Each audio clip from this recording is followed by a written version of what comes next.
All members of council are present and there is a quorum. The meeting is being held in person and is also being live streamed on YouTube. We have no members of the public tonight, but I know they're watching online. We appreciate the diverse population that we have living in Middleton. First order of business, approval of agenda. I move. Approval of the agenda. Second. As amended. Any questions? All those in favor? Aye. Aye. Motion carried. Okay, and number 3, we have an introduction of Sergeant Grant Mylan. He's the RCMP gentleman that's gonna be looking after us for a while till we get our new corporal, I guess. I'm not sure if it's corporal or sergeant. The new staff sergeant, once the new staff sergeant comes in, Okay. yes. Thank you, Madam Mayor. Yes, I am coming from Digby. I am gonna be here for the foreseeable future until the new staff sergeant is named. I can tell you there was a promotion process that has gone through, so that is concluded, but not being involved in it, I don't know the internal workings of where they sit with that. But I am gonna be here for a couple of months. As mentioned, I am very passionate about policing. It's kind of what I do. And I've worked here as a constable. I was in Middleton Detachment as a constable in 2017. So I do know some of the issues and some of the patrol areas and some of the challenges that I believe are here at times. So I look forward to working with everybody, and ultimately it's here just to put a face to the name and say hello. And if there's any questions or anything, please, you all know how to reach me. Don't hesitate. Thank you. Welcome. Thank you. Thank you. Approval of the minutes. We have quite a few here tonight. So we've got February 17th in-camera meeting, the March 16th council, and in-camera meetings on the 30th special council meeting, and they've all been circulated. So are there any corrections or any questions about any of the minutes?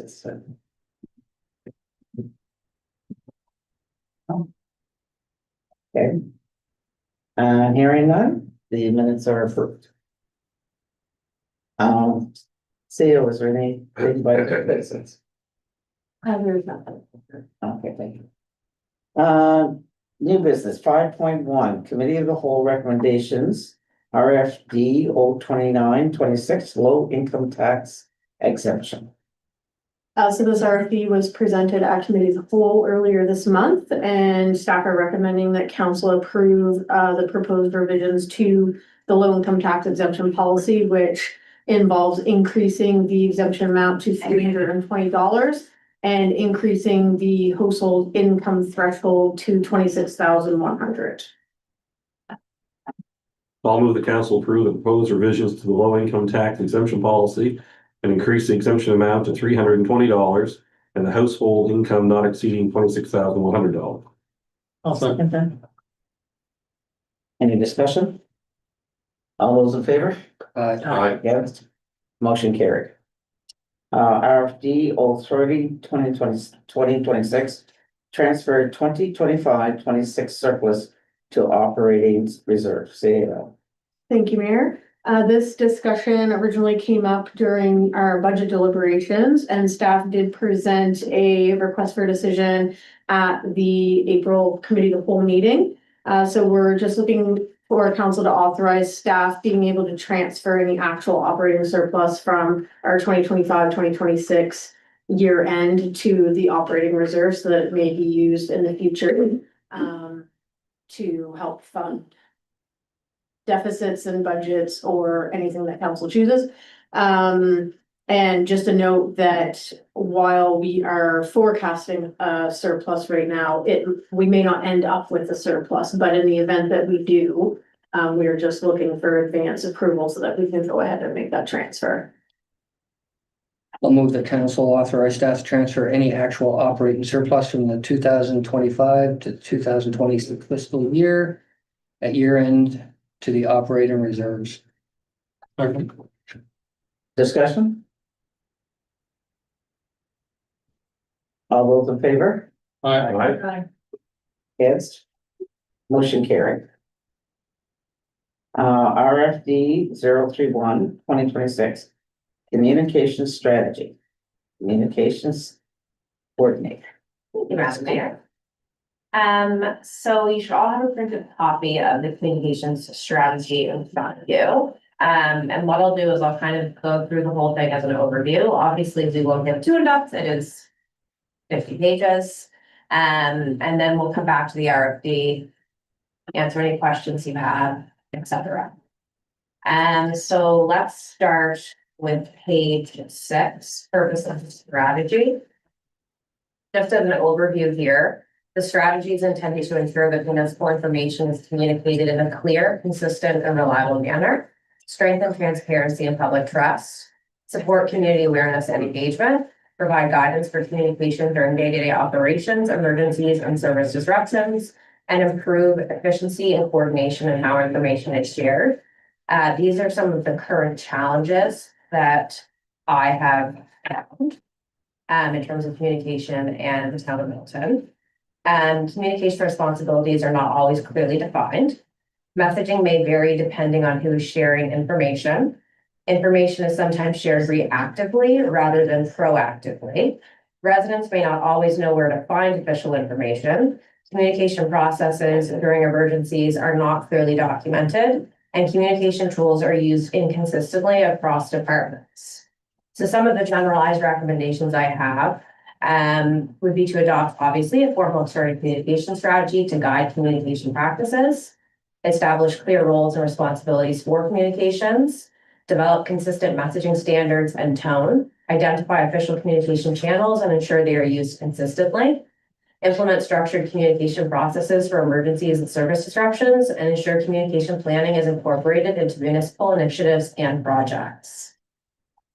The next section of your communication strategy is guiding principles. So this is the sort of foundation or the basis for what all of the communications protocols or recommendations are going to be based off of. These are developed using a combination of best practices in municipal communications, accessibility standards, and through local insight. They reflect both what is working, missing, and where we need to go, and they're designed to address key gaps in communications. This is evidence informed, it aligns with legislation, and it's practical, and it's something that can be implementable. So again, I'll just go over the overview of the main guiding principles that we should be focusing on with our communications. And that would be the use of clear and plain language. So it should be jargon free. It should be easy for anybody to understand, accessible and inclusive. Communication should be designed to reach as many residents and stakeholders as possible. We want to aim to use clear formatting, readable design, and multiple communication channels to ensure information is accessible to diverse audiences. The next is trust and transparency. We want to be committed to sharing information openly and honestly to our stakeholders. Reliability. Residents should be able to rely on us as a trusted source of information. Communication should be accurate, timely, and shared through appropriate and recognized municipal channels.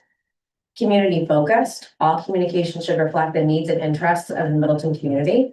Information should support awareness, engagement, and a sense of connection between the town and its residents and stakeholders. It should be respectful and professional. All external communications must maintain a respectful and professional tone. Municipal communications must remain neutral, factual, and free from personal opinion or bias. And there should be consistency and recognition in all of our messaging. So we should maintain consistent messaging, tone, and visual identity across all communication channels. So information is easily recognizable as coming from the town of Middleton. Does council have any questions or comments or additions to the guiding principles? Nope. Okay. So the bulk of your communication strategy is the guiding principles and your communication goals. And what follows throughout the rest of the communication strategy is basically recommendations on all the information that has gotten me to the communication goals and guiding principles, just for on the same page. So moving on to the communication goals. And so these are going to be kind of the most important parts of the communication strategy. And this is definitely an area where it would be really great to have council's feedback on this because everything is based on these goals. So our current challenge, obviously, we have no communication goals. We have nothing officially documented, no procedure. These communication goals I developed using other municipal standards, feedback from the public, surveys, information I've collected over a year being communications for the town of Littleton. Without having defined goals, communications may focus primarily on announcements rather than engagement. Opportunities for the town may be missed, and residents may not always understand the context behind municipal decisions. So the first goal, improve public understanding. We want to ensure that residents and stakeholders have access to clear information about municipal services, projects, policies, and decisions. So a recommendation that I would have would be create educational content explaining how municipal services work.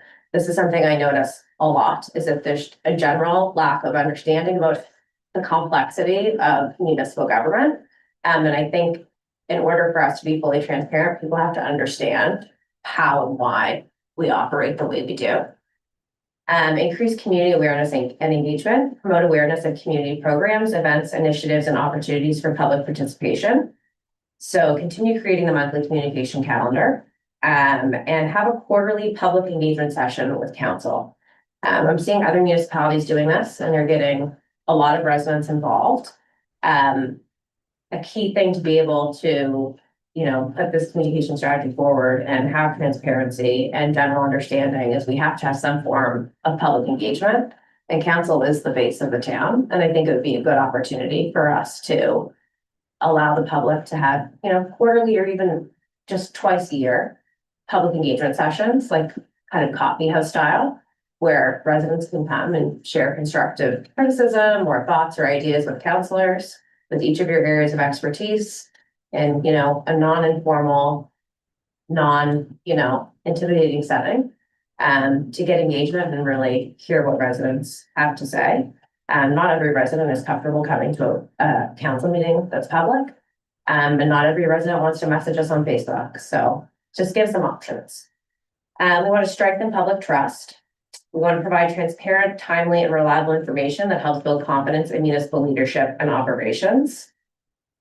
And obviously I've provided you a ton of recommendations of how we can do that. I'm not saying we have to implement every single one, but these are several ideas of how we could achieve that goal. Such as standardized project updates, launch a what we're working on series, improve transparency around delays and disruptions, add a current project section to the website, which we have already added, continue with council highlights, use data to reinforce credibility. So incorporate simple metrics into communications. So for example, 3 kilometers of road was repaired this month rather than we're going to repair some road. We want tangible sort of numbers. They have kind of more of a weight to them. Establish clear communication timeline. So we've set an internal standard for when information is shared. Humanize municipal operations, highlight staff and processes behind the scenes. Create feedback loops, make it easy for residents to respond and feel heard. Maintain message consistency across channels. And our next goal is promote Middleton as a welcoming community. Regularly feature town-owned or publicly accessible assets, such as our parks, community facilities, historic sites, all of that. Kind of highlight what makes Middleton a welcoming community. Promote municipal programming and events, share community milestones and initiatives, showcase the community experience, maintain neutrality. Implementation of these recommendations may include did you know posts about Middleton history, seasonal photography of parks and public spaces, updates on improvements to community facilities, features about upcoming town-led events, highlights of volunteer contributions to municipal initiatives. The second to last goal is ensure accurate information is shared quickly during emergencies. Provide clear, timely, and reliable updates during emergencies, service disruptions, or critical situations. So my recommendation would be to establish a formal emergency communications protocol and plan. We don't currently have one ourselves written by the town of Middleton. And what I mean by emergency communication isn't necessarily something dramatic like a flood in town or a fire. It could be something like, if there was an issue with a council or staff that provided us to have a crisis communications response. That's what that would encompass, not just, a natural disaster. Anything that would require us to act on crisis. And the last one, support informed decision-making. Ensure residents and stakeholders have access to the information they need to understand municipal decisions and initiatives. So consider sharing or continuing to share the council meeting summaries as council highlights. Another good thing would be project updates and explanations of municipal processes in very plain language. So how did I arrive at these goals? Through the communication survey that was conducted, public feedback through event and recreation surveys, Facebook messages, which we get all the time, and public feedback at town hall. So right now, of those goals, how does council feel about those? I feel like that represents what we're trying to, where we're trying to go with communications, or is there anything that you'd want to take away or add? Yes, Just as far as emergency communication goes, it might not hurt to, with Remo, we already Yeah. use alert and alertable, I should say. And that's something that I think each municipal unit has access to if we have to send a message out. So that, I would like to see that. I do touch base on that further during the communication. Okay, well, no, I just wanted to mention that, because just as far as protocol and plan. Yeah. We're part of Remo. Yeah. And, so they have protocols and things to deal with emergencies, so it's might be a good resource. Yeah. Thank you. Yes. I guess, I don't know whether this is the right time to ask or not. I made a bunch of notes on this type of thing. I'm a little concerned that there's not a genuine or I guess specific is the word I'm talking about or want to use, outreach strategy to our business community. It is something that this town has struggled with for as long as I've been here. In terms of engaging business community, there's generally a disconnect between, and it's an apathy on both sides. And I didn't see that in this, and that kind of gets dragged into a few other things kind of thing in the end. And I'm a little concerned with the lack of, or the overfocus on using exclusively town channels, sort of that. And I think there's a bunch of different channels. If you want to call Facebook a complete channel, that's one thing. But there's a bunch of channels on Facebook which are non-town channels that an awful lot of stuff about the town gets talked about and stuff like that. And that I'm concerned that we're going to be missing an awful lot of that stuff, and it will create a tunnel vision in terms of how we gather information as a town, how we relay information as a town, and that we will miss people, but also miss the conversations that are going on that we should probably be engaged in. Right, so which, like specifically, what do you mean by additional, do you mean like Facebook forums? But part of that, Facebook, I guess, is the overall channel, but in reading this, I'm thinking that, okay, the town has its Facebook page and that's how we want to engage. But we don't want to engage through the multiple different other Facebook pages, many of which deal specifically with either an individual municipality or the valley as a general. And I won't follow these things myself, I'm sure all of us do. Oftentimes you'll get comments and stuff like that pop up, town populace or this, that, and next thing. Oftentimes it's now a very common thing in the last couple of months, new residents asking in these channels, where do I go to find this information? I don't think I Google it, but nobody Googles anything these days, kind of thing. And I think by not wanting to engage in those non-official channels, it creates a situation where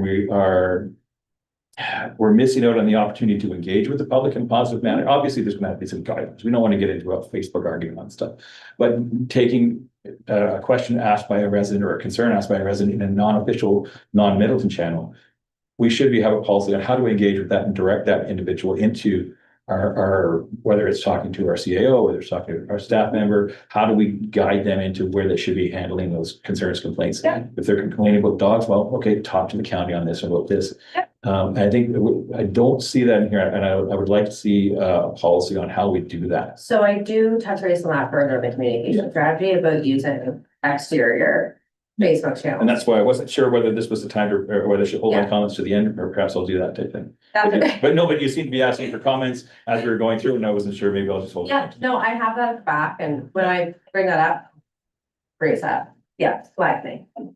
Any other comments or questions or additions to that? Okay, next section is target audiences and how they access information. So these are the target audiences that I've identified. Obviously, it's a wide range of our audiences that are accessing our information.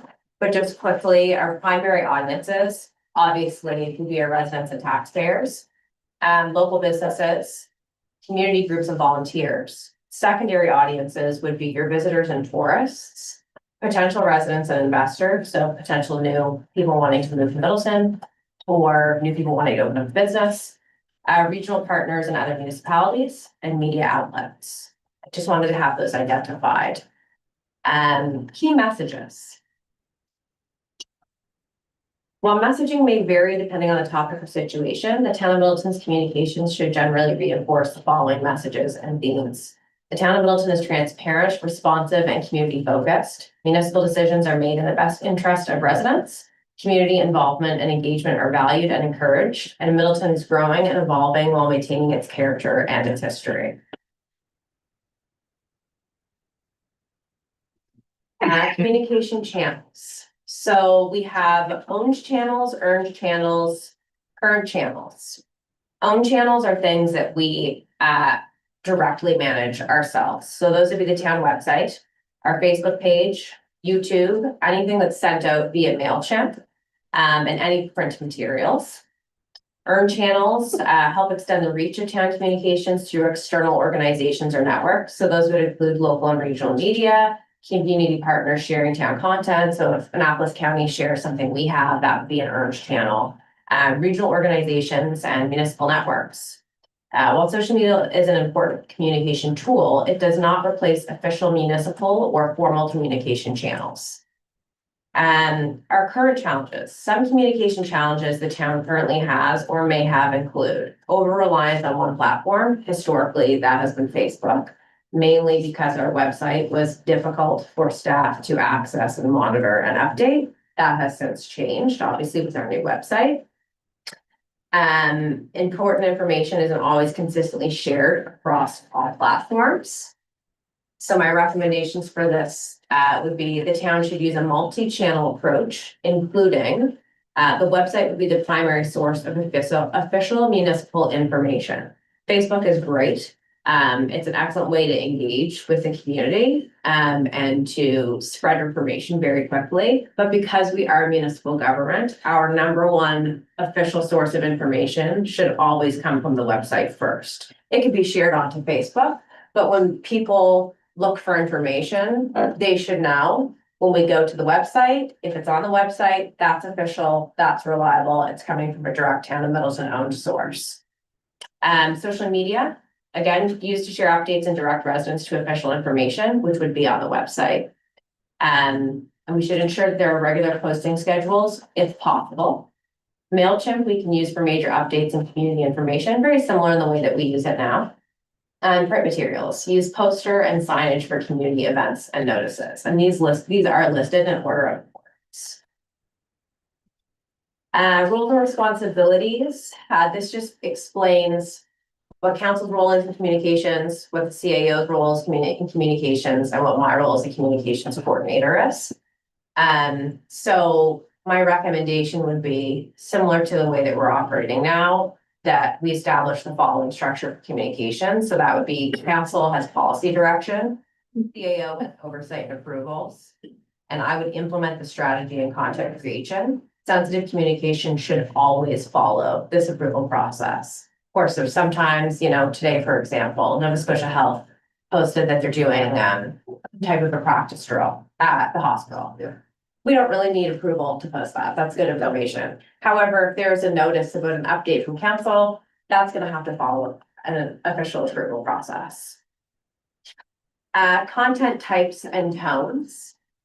These are the main content types that we use that I've identified. Those would be municipal updates and notices, infrastructure and project updates, council meetings and decisions, community events, programs and initiatives, and emergency and service disruption notices.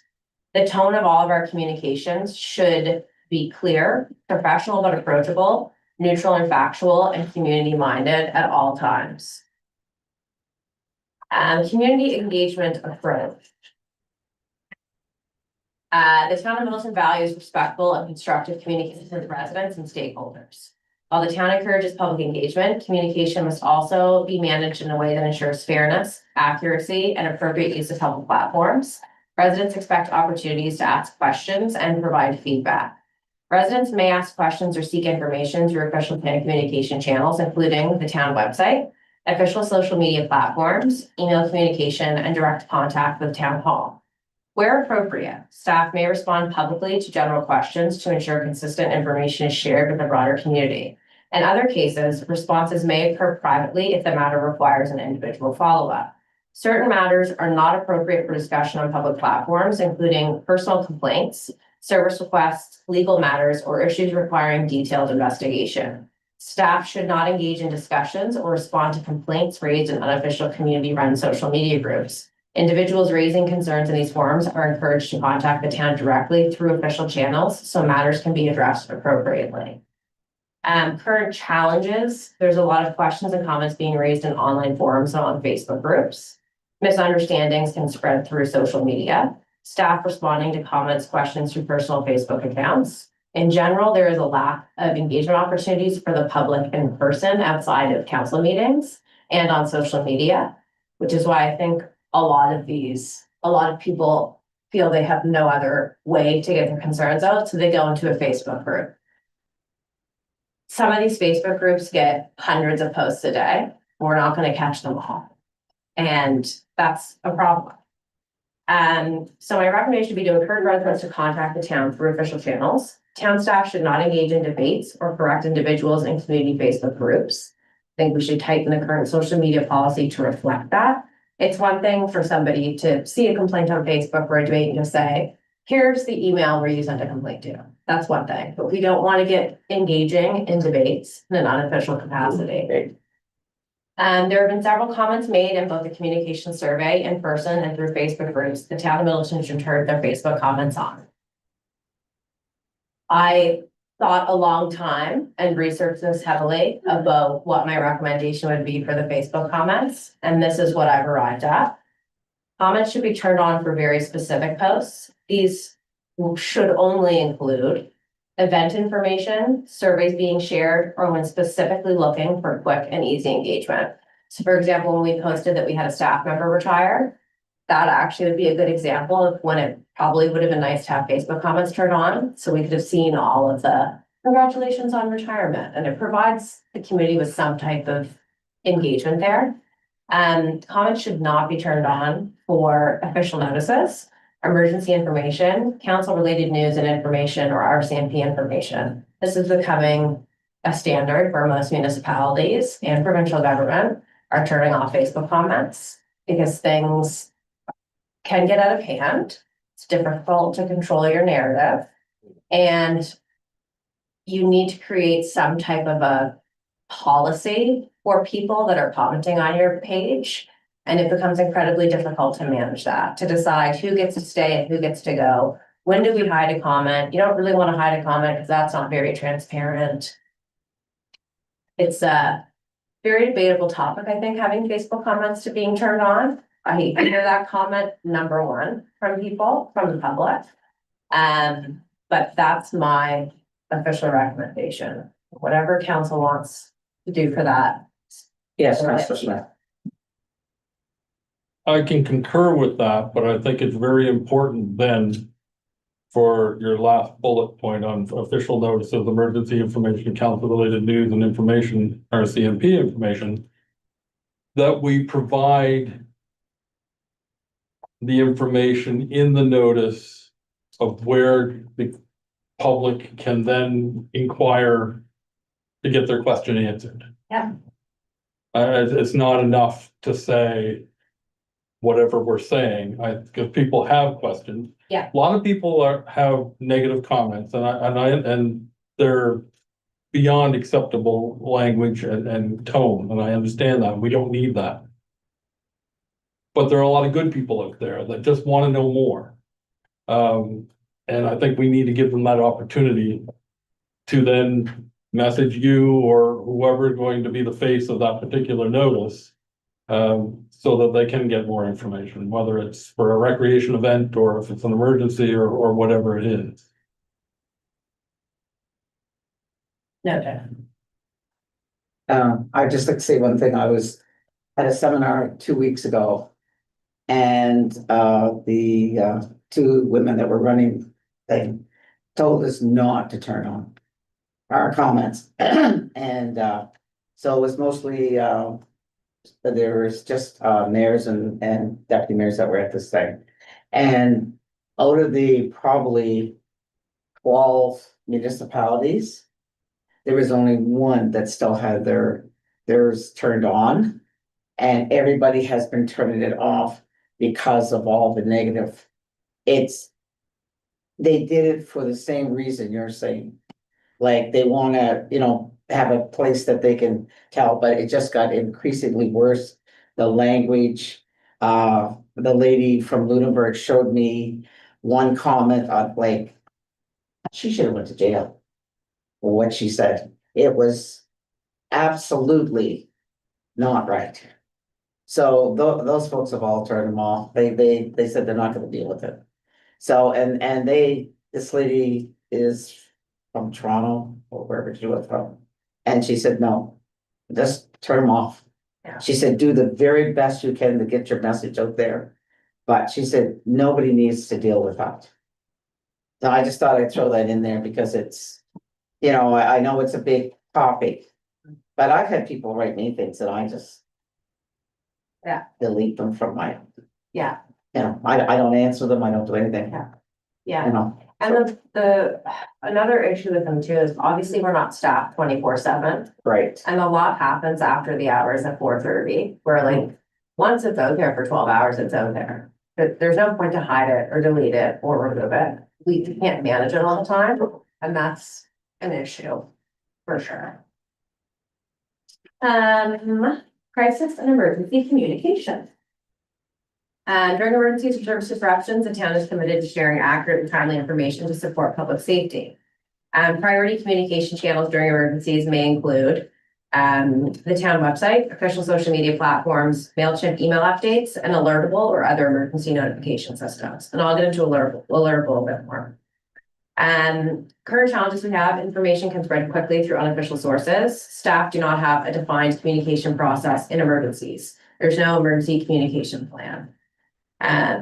Information will be shared based on verified details from official sources and may evolve as situations develop. The town will coordinate communications with the Regional Emergency Management Organization and relevant emergency partners to ensure consistent, reliable information is provided to the public during specific emergencies. Now, obviously, some emergencies are not going to involve remo, but certainly like natural disasters or fires or anything of that nature definitely would involve remo. We should be coordinating any aspect of that in the emergency plan with me. The town will just needs to develop an emergency communication protocol that includes priority communication channels, approval processes, coordination with the REMO if appropriate. According to survey results, most residents would use Alertable, but only for emergency notifications. So I think it's imperative that we create a rollout plan to get residents signed up for and using Alertable for emergency situations and notifications on public works emergencies. And at the very back of the strategy, I do have the survey results printed out. And the majority of respondents that would be interested in using Alertable did identify that they would prefer to use Alertable just for public works notifications, like there's a water main break or whatever, or a serious emergency, as opposed to using Alertable for notifications about council meetings and things like that, which you can use Alertable for that. But based on survey results and my own research, I would say using Alertable for public works emergencies and disasters is how we should be using that platform.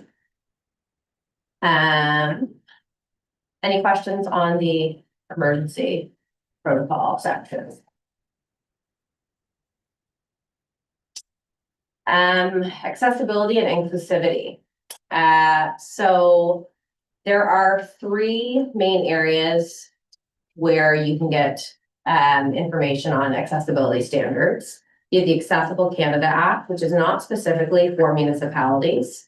It's used for banks, airlines, and they are legally mandated to have accessibility protocols, but it is a good standard for us to base information off of. We also have the Nova Scotia Accessibility Act, which is technically not law yet, but it's going that way. So there will be a point in the next 5 years where I suspect we will be mandated to have some type of an accessibility procedure or plan. So again, it's about being proactive rather than reactive. And there's also the web content accessibility guideline, which explains, again, not a law, but a guideline that explains proper use of accessible colors, accessible fonts, all of that. So based on that information, we want all of our communications to be accessible, understandable, and inclusive to all residents and stakeholders. Access to information is an essential component of transparent and effective local government. Residents should be able to easily find, understand, and engage with municipal information regardless of age, ability, or preferred method of receiving information. So we should always be using plain language. It should be written in clear, straightforward language whenever possible, avoiding acronyms and technical terms, policy language, very normal, everyday speak. Clear formatting and readable design. Visual presentation plays an important role in accessibility. Municipal communications should use formatting and design practices that improve readability and comprehension. So my recommendation would be we create an accessibility guide for our print and digital communications so that no matter who's working here or what's going on, somebody can look at that guide and say, okay, this is basically what I should be doing to ensure accessibility. And multiple communication channels, not all residents or stakeholders access information in the same way. Some rely primarily on digital platforms, while others may prefer printed materials or direct communication. To ensure broad community awareness, the town will share information through multiple communication channels when appropriate, which would include the 5 I've mentioned 50 times today, which is the town website, official social media platforms, email newsletters, print materials, and direct communication with community partners. We also have to have accessible formats. So we should be taking reasonable efforts to provide information in accessible formats when requested. For example, our website actually has an accessibility function now. So there's a little bubble at the bottom of every page on our website. People can click on that. It's accessibility function. So you can change the brightness of the website. You can change the size of the fonts so that if you have a visual disability, you can access our website more easily. I believe there's a function for audio as well. So things like that. Incorporating accessibility into communication planning. Accessibility considerations should be incorporated early in the communication planning process rather than added after information has already been developed. When preparing communications, staff should consider who's the intended audience, what communication channels are most appropriate, whether additional formats or visual supports may improve accessibility, and whether the information is presented clearly and concisely. The final sections, measurement and Excuse me, I evaluation. just have one quick question if I may. Yes. Does this mean we're going to lose a lot of the colored backgrounds? No.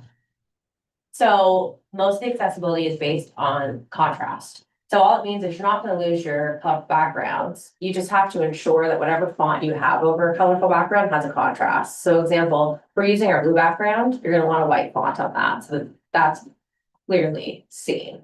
You don't want to have a yellow background and a slightly yellow font, right? You can't make it out. That's all that means. I just looked at the beat today. And I found those challenging. Yeah, One was the blue background with the white on it. yeah, Whether we need to make the white wording bigger or Yeah. more prominent in some Yeah. way. And the red background has that same Yeah. challenge as well. So I think we really need to experiment Yeah. with what we're laying over top of what, to make it better. I'm not saying we have to lose it, but I think we gotta do a better job on that, because I'm even finding it challenging to read and something. a problem that I have, and I noticed that too, a problem that I have with the beat is we try and put so much information in it. Right. You can only make it so big. Yeah. So the font is not actually an accessible size. It's supposed to be 1 point higher. Yeah. But in order to fit that in on 2 pages. Right. You have to make it smaller. So I think a big solution to that is we have to pare down what we're putting out and get the essential stuff out so that we can make that font bigger or might have to make the Yeah, more yeah, pages. yeah. Yeah, I mean, if we have if we have the content to get out there, yeah, this whole thing is about getting Yeah. more information out to our people. Then 4 pages instead of 2 is gonna help accomplish that. Yeah. And I think it's gonna allow some accessibility challenges to be overcome, by doing that. Yeah. That's just my thoughts on that. So measurement and evaluation. Evaluating communications effectiveness helps improve future efforts. We should use practical measures to evaluate the effectiveness of the communications. These might include website traffic to key pages, tracking that, social media reach and engagement, tracking those metrics, attendance at town events, the volume and nature of resident inquiries and feedback, as well as surveys. These indicators provide insight into whether municipal information is reaching and informing the community effectively. Results may be reviewed periodically to inform adjustments to communication approaches. And the final, well, I guess it's not the final, but almost to the end, review and updates. So specifically with this communication strategy, it would be my recommendation that we review it annually or as needed to make sure that this information is still relevant, particularly things that pertain to technology, because I mean, it's ever developing more and more quickly. And what we have in here may make sense right now, but in 6 months, something will change and we need to edit something. So I think it's best to kind of look at this large document anyway, it's almost as a living document where we can constantly kind of go in and adjust where needed so that, again, we're being proactive, not reactive, and we're constantly kind of ahead of the curve and we're not getting left behind. Strengthening council communications and visibility. So I have a couple of recommendations here. Obviously, council's the face of the town. You are the ones the public wants to engage with. You represent taxpayers. I think it's really important that you have a strong voice in the community. And again, these are just recommendations. They are not things that I think anybody's doing right or wrong.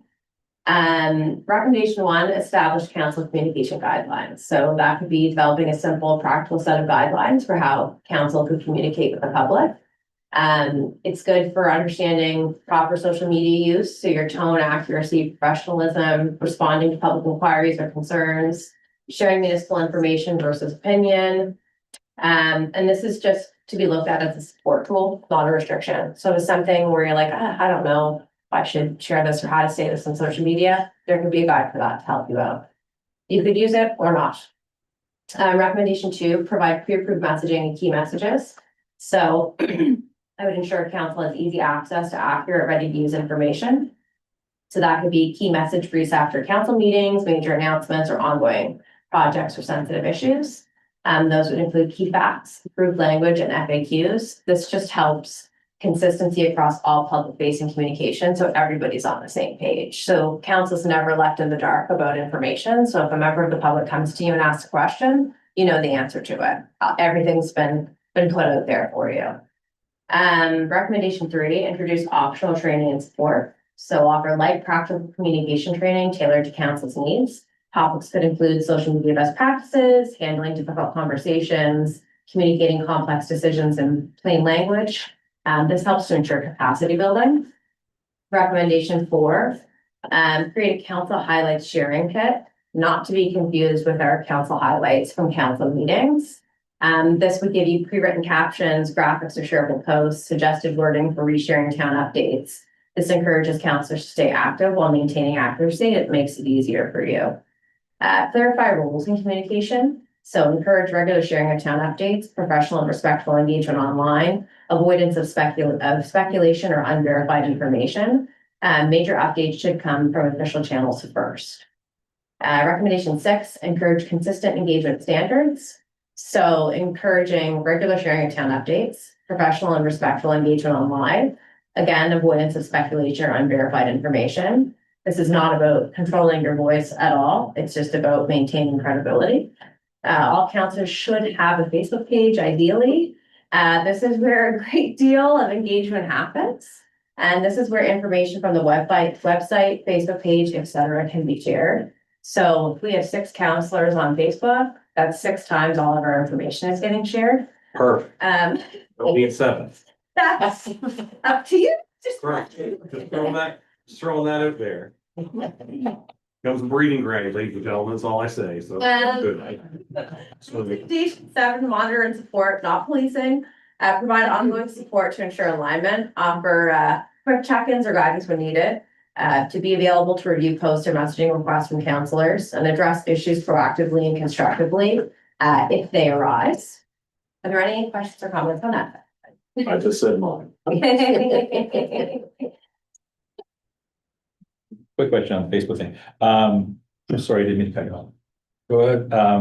Are you suggesting that we get a counselor ABC thing as an official thing versus our own personal? Is that? Yep. Yeah. I have that. So it'd be like Counselor John Archibald, Yeah. Town of Elton. Yes, Counselor. I think it's going to create a bigger challenge if we have comments turned off. Because now they're expecting to engage one-on-one with us. Hmm. It's different when the Town of Middleton Facebook page posts something but has comments turned off because that's the machine. That's a faceless entity. As counselors, we are expected to engage with our community. And if we have an official Facebook page and we post whatever, reposting notices or our own thoughts about things, they're going to expect dialogue. And if we're not encouraging that dialogue, I don't quite understand the point of it other than just you can manage all 6 of our Facebook pages because you're just shooting town information to these, and I guess I don't see the point of it if there's not an interactive engagement part to it. You mean like, so I'm not saying counselors should have their comments turned off. That's your own page and you can do with it what you want. But ultimately it is council that is the voice of the town and representing the people, and you should be engaging with them. And if you want to do that through Facebook comments on your town page and you're kind of keeping these guiding principles in check, right? Accessible, inclusive, fair, respectful language when responding. Right. I think that that's a good thing. But you're expecting us to find the sweet spot, if you will, to engage with our community. But the town itself is denying that opportunity. It's not staff's job to engage in that way, right? It's council. Well, I guess that's up for debate, isn't it? I And of don't course, think that's a decree. you'll get like a guide. And I can assist council, this is what I'm offering, to assist in whatever way, so that Right. you can make that work for you. And again, this is just a recommendation. It's not. No, I'm all something you about have to communication. Sorry, I I'm didn't just- cut you off. That's okay, I'm just providing you with a bunch of options. Yeah. And it's council's decision what they want to choose to do or not. And I'm I'm all for communication. Interaction with our community. All of us who have storefronts get that probably more often than anybody who doesn't. And I'm not dismissing you, Mayor. I'm sure apparently you get a lot of nasty emails, but, we have people walking in off the street all the time. And I just don't know how we manage a Facebook page without going down the rabbit hole. But you would manage your own Facebook Mhm. page, I understand that. and you would engage in it the same way that you would engage if somebody walked into your establishment and had a discussion. If only that were true, because people will not say to your face the crap that they'll say, Then you don't respond. but I don't even. It's becoming a part-time job just managing that Facebook page. That's becomes the problem. Yeah, but that, definition. I would just like to caution everybody that as council, our voice is unified. So whether we have a motion here on the floor and I vote against the motion and council passes that motion, when I leave here, I carry that message that we have made this motion, whether I support it or not, it's a message of council. Right. So when I leave here saying, yeah, I didn't say, oh, well, by the way, yes, I voted against it because, you know, you and I are on the same page, or you and I are on the same page. I just want to make it clear that as council, we need to be unified. We need to be together. And if everybody has their own individual Facebook pages, which everybody does now, with the exception of one, that's fine.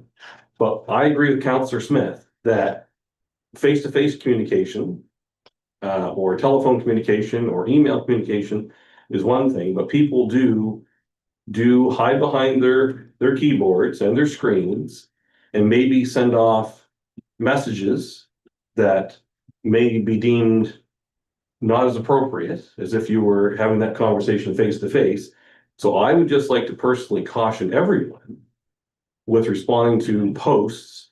When people reach out to me, as a counselor, I direct them to the appropriate channels. So if it's something about planning, I direct them to the executive assistant, you know, about planning. If it's something related to an issue in town or concerns about someone we contract, I direct them to the CAO. So I don't want to get into a conversation in a Facebook channel and going down, to quote Councillor Smith, the rabbit hole. That's right. So I don't, out of great respect for this communication strategy, I caution, and I know it's only a recommendation, but we all have town emails, not our own personal emails. But I caution, and I know it's all about sharing information, and it's great if it's worthy. But if we're just going to go on there, like if you make a post about there's a water main break on Commercial Street, and everybody says, okay, thank you. Next thing, well, yes, well, the town, if they invested money into infrastructure, then that whole conversation goes sideways. So I just want to caution that our message has to be unified. It has to be the same message, whether we agree or not. And as we leave here and we're out there in our own little domains, our message has to be consistent. And I don't have my own. Yeah. Town email or Facebook page. I just wanted to share that. No, It's just very important. No, It's just very important that we're all on the same page. I agree, and I agree with you, Councillor Smith. Like, you're not gonna sit there all day and manage that.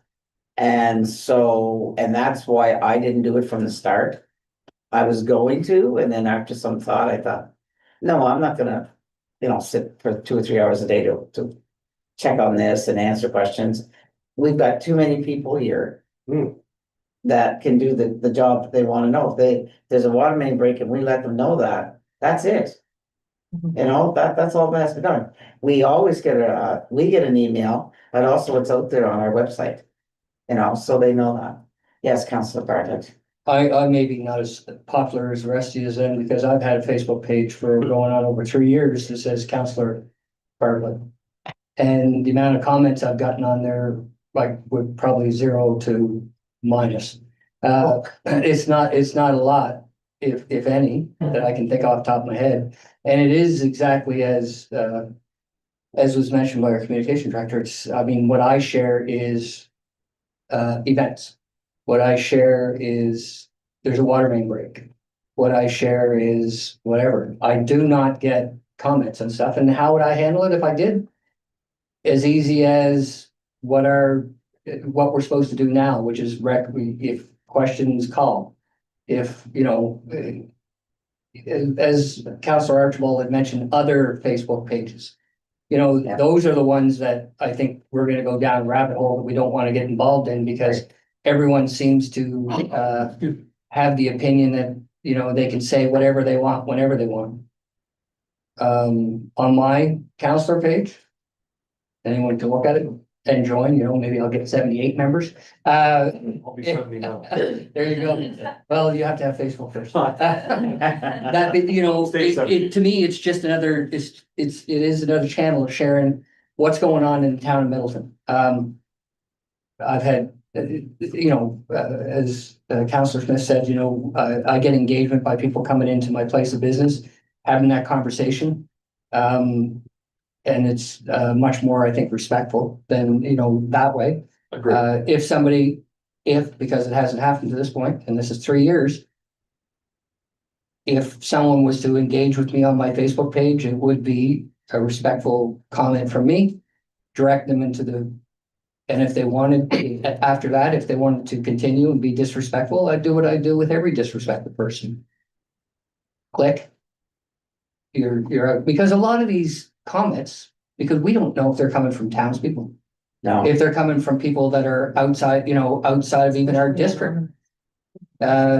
With bots today, they could be, what's the most common one I see? Oh, lost dog. So all of a sudden, someone posts a lost dog, there's a bot from India or wherever stating, oh, call this person because they did a really good job at finding my dog. They do this as a service. If we're gonna get those comments, you have to look at who's actually making those comments. But again, 3 years, I haven't had an issue. and like I said, the lady says, And it can be all, I mean, obviously, it's everyone's choice whether they want to do it or not. My choice was to do it and was to keep it. yeah. Thank you for that. Anyone else? Yes, And I think, through you, your worship, to Councillor Bartlett, I think, that's well done. yeah, Right. But I just don't want it to be the town of Middleton, we don't have our comments on, that's where, for reasons, but next thing people say, okay, well, I'll go to the individual councillors and see if I can get them into a rabbit hole. And I can see how it's not hard to engage people, next thing you're caught in this, and it's just that something we have to be cognizant of, that's all. very much so, very much. And like, she said that we all have to be on the same page. We all have to give the same message. And when we do it, we do respect and kindness and, for everybody. So, yeah, that might help you, things help you. Hey, that's right, that's why it's a recommendation. Yeah. Yeah, Like, this isn't an Thank option, goodness. you don't have to do it. that's right, Well, it's generated conversation. yes. There you go. So at the very end, this is not actually for community strategies, this is just for your own info. I did an implementation overview of the communications strategy.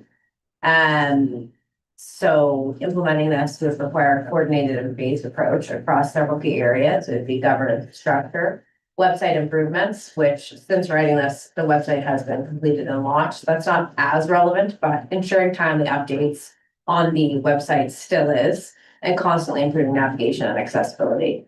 Content development and standardization, communication channel optimization, community engagement enhancements, emergency communication planning, council communication support, accessibility and inclusion, measurement and evaluation, and ongoing maintenance and review. Are there any further questions or comments? Very well put together. Thank you, yes. Extremely well put together.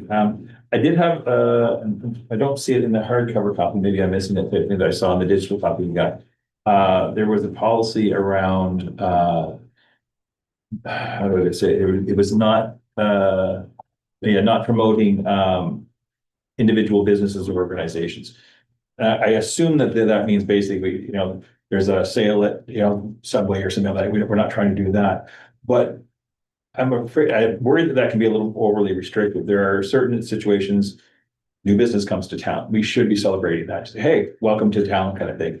Or a business, it's a milestone, 15 years, 20 years, we've got 2, 3 businesses that are about to hit 100 years. Active operation in the town. That's a real thing. You can do business in town for a century and still exist. That's something in a very obviously structured, we didn't get policy around it, but that's something we should be celebrating as council of town. You can do business for 100 years or 10 years or 5 years, or you win an award, like a best business award or Michelin star or Burger Awards or something like that. Like there's lots of these that are positive things that reflect well, not only on the businesses, but also on the community itself. And I'm a little worried that if we don't have if it's just going to be a blanket, we don't do it, that's going to limit what is really a positive thing for the town. But also that includes service organizations. Service organizations do an awful lot for the community. When they hit milestones or if they're doing something positive, I think it is incumbent upon us that we should actually promote that type of thing. And I don't think we have to be doing an advertising for them, but I think it's worthy of us as both council and staff, or as town, say congratulations or something, that sort of stuff. Celebrate milestones, not sales. Yeah, exactly. Yeah. I think that should be a little more articulated. Sure. Yeah. Note that. I will say it's a difficult line to toe. It's obvious, yeah, you're gonna have to be a judgment in some cases, but Yeah, it's a difficult line to toe because every single day somebody has some milestone or some accomplishment, and it can't override or supersede or bury municipal government information. So how do you develop policies surrounding that? How do you manage it? How do you decide what business is gonna get shared today? Once you share one, you have to share them all, and the professional standard is to not. But I'm gonna make a note of that, and I can certainly see what options we can do for that to take it back. and So, part of it is it is a very well put together document. Congratulations, you do a really nice job on it. Yeah. My one concern, and maybe I get a different feeling reading it in a digital format than a hardcover copy, and I do really prefer a hard copy. Is that there does seem to be an underlying theme of control and this confining the message to exclusively town-oriented channels and so that. And I really am concerned that we are going to miss legitimate concerns by the public and stuff like that. I think there doesn't seem to be a policy in terms of how to monitor these non-official channel things. Even if it's not about engagement, we can reach out to somebody who says, hey, you're having a problem. And I think we do need a little more formal structure on how do we engage in those things kind of thing. Or if you see something that is really going awry and say, okay, how do we engage in some of this stuff? I understand we don't want to get dragged into the gutter on a lot of this stuff, but there are other communities that seem to have different things that are just going horribly wrong with some of their communication stuff. And I don't want that to see happen here in Middleton on that, where you've got really somebody else completely controlling the narrative in certain situations. And if we have a policy that we just don't engage, I think that limits us in terms of our ability to actually engage. If that makes any sense. Yep. Nice. Can I just ask a question? So are you meaning like, for example, last year we had, I don't know what group it was in, but somebody posted a picture of the School Street water main upgrade that we did where the strip where the main went got paved, and the comment was, good job, town Middleton, you sure know how to pave roads, you only paved about a third of it. And it was, I don't know what group it was in, but I remember the post. yeah, I see your point on that, but if that's what you mean, like commenting on those types of posts, oh my gosh, there's hundreds of different groups that we're not even personally in, and like, we have specific staff that manage the town's page. And if a comment is made in a group that we are not a member of, we can't see it to even go in and comment. And so there would be that issue of us personally having to join groups that I really don't want to join, just to comment as the town of Middleton. Yeah. But I think the other issue that I would see with that, if I'm understanding what you're asking correctly, is that it would take a lot of staff time to try to peruse some of those groups and even be aware that comments are being made about the town of Middleton in them. Unless we're tagged in them, then we do get notified of them. But to just simply be aware of them and be on Facebook all the time, there'd have to be a balance. I have tried that in the past too, like if there's a piece of information we need to give somebody, or, asking for, how do I contact this person or do this? The problem with that is what it always comes back to is, wow, very brazen of you to comment on my post in a public forum when you wouldn't have to do that if you turned your Facebook comments on. So it's a bit hypocritical. I get that it's not gonna be a perfect thing, but even with a comment, even with just monitoring these things, having a ABC Middleton as a Facebook page that you join a bunch of these groups, one person, and just so this stuff comes through, right? You don't even have to be actively looking for it; it just comes through. I remember exactly the post you were talking about, kind of thing, right? So if we're not monitoring that, even if we're not commenting on it, if we're not monitoring that stuff in some way or form, we're going to miss that there's an issue. Some people didn't understand what we were doing on School Street, you know, kind of thing. So it's clearly, maybe we should do an update on something like, because people are misunderstanding it kind of thing, right? You know, or other situations like that are occurring. Berwick specifically has a whole nasty little group running around on their thing right now. Yeah. They're slandering everybody kind of thing. I don't think the town should be involved in that, but it is something that should be monitored, right? There's issues that have been raised that people are being attacked. In that particular group, and I don't think anything like that's happening in Middleton, I think we're not there. But I think it is incumbent upon us, if we're gonna have a communication strategy, to monitor what actually is being communicated about the town. Even if you don't want to engage, I like, you know, although, and I disagree that we shouldn't be engaging on some of this stuff. I think we have to be out there monitoring stuff, because otherwise you're just walking into things kind of thing. And I don't think that's a good thing. But, you know, I think we all have our answer. Councillor Smith? But how do you, unless we stumble across it? We were gonna hire 3 more people just to see if the Yeah. town of Middleton Yeah. name has been mentioned somewhere in social media. but we, I think we're all talking about Ask Greenwood. That seems to be the most That's- popular group that has Yes, spread to neighboring communities, mainly because there hasn't been a Middleton one. I think there is one now, a social group from Middleton that has some commentary on it, but not a lot. The Greenwood one is much more popular. We all stumble across the various comments, and most of them are not worth responding to. But if it is somebody legitimately saying, hey, I don't know who to contact in Middleton about booking Rotary Park for a birthday party.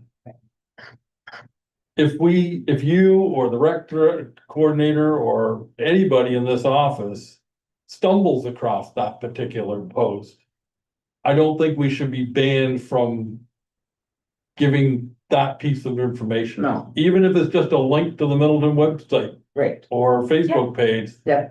Right? I don't think it should be a categorical, we will not respond. No. When there is easy, and then I think that's where you're going with that, is that there is some positive, helpful things that we can do. And not engage with, well, why are the potholes so bad in Middleton type of thing? I mean, potholes are bad everywhere, so, so I hate to see it as a blanket no. Yeah, I guess is what I'm and saying. that is in here, like, there's a difference, right? Like, if somebody is asking, making an inquiry about, how do I book a facility? Well, any staff member can comment and say, contact this person. That's one thing. It's when we engage in debates and speculation that we want to avoid. Absolutely. And that's why I say we have to edit that social media policy we currently have so that it can include all of these things. Right. okay. We're gonna, it's Council Bartlett. and then Oh, Councillor Councillor Bartlett. Appleton. Well, I guess my comment was just gonna be, I mean, there's several examples I can think of that the town, or not this town, but other communities have answered when things get out of control. Last year, this time, it was Kingston. So Kingston, potholes, you know, they wanted to make people aware to stop calling town hall about potholes because it wasn't their responsibility, it was Department of Highways. There is a particular mayor in Kings County that puts out maybe a weekly newsletter addressing certain issues that probably come up from Facebook. I'm not suggesting that our mayor do that, because I find that the direction and the language of that is usually off-putting. And then, you know, if we're gonna, you know, I appreciate that, you know, you monitoring things, but then how do you limit it to Facebook? When you've got, you know, Twitter and you've got this and that and the other. I mean, I don't know how many of them are there. I know that I'm on 3 or 4 different platforms just for my business. Some of the comments, obviously I agree, and I have directed people myself to, hey, if you want to rent a facility, this is who you contact. Go through the prompts, you know, etc. That's about the extent of that. If it come to, you know, a paving problem or infrastructure problem, I'll direct them to Public Works, opposed to trying to answer it myself, because you know what, I probably get the answer wrong. exactly. So, anyway, some of my comments are. Mine, I just want to agree with Councillor Smith on the comment that he made per Councillor Archibald. The only thing I have is that I don't think our town staff has the time to be monitoring all these Facebook, Instagram and all this stuff to be included in all that. That's my opinion. I just don't think. And you know, when you put a document together like this, it doesn't take 5 minutes. But not being on social media gave her time to document and make this, So she probably missed some stuff. right? So to me, I would rather see something like this of more importance than monitoring Facebook. Yes, My definitely. opinion. I think you're all great. I've listened to everything you've said.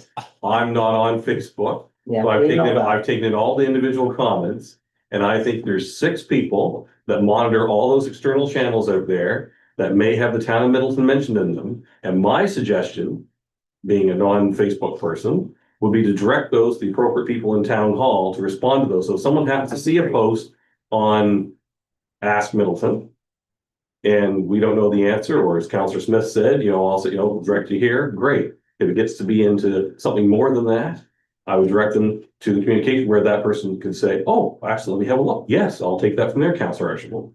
So for all 6 of you that are on social media platforms, kudos. And if you see something that involves the town of Middleton, I would direct it to communications and events. My suggestion. Well said. Thank you.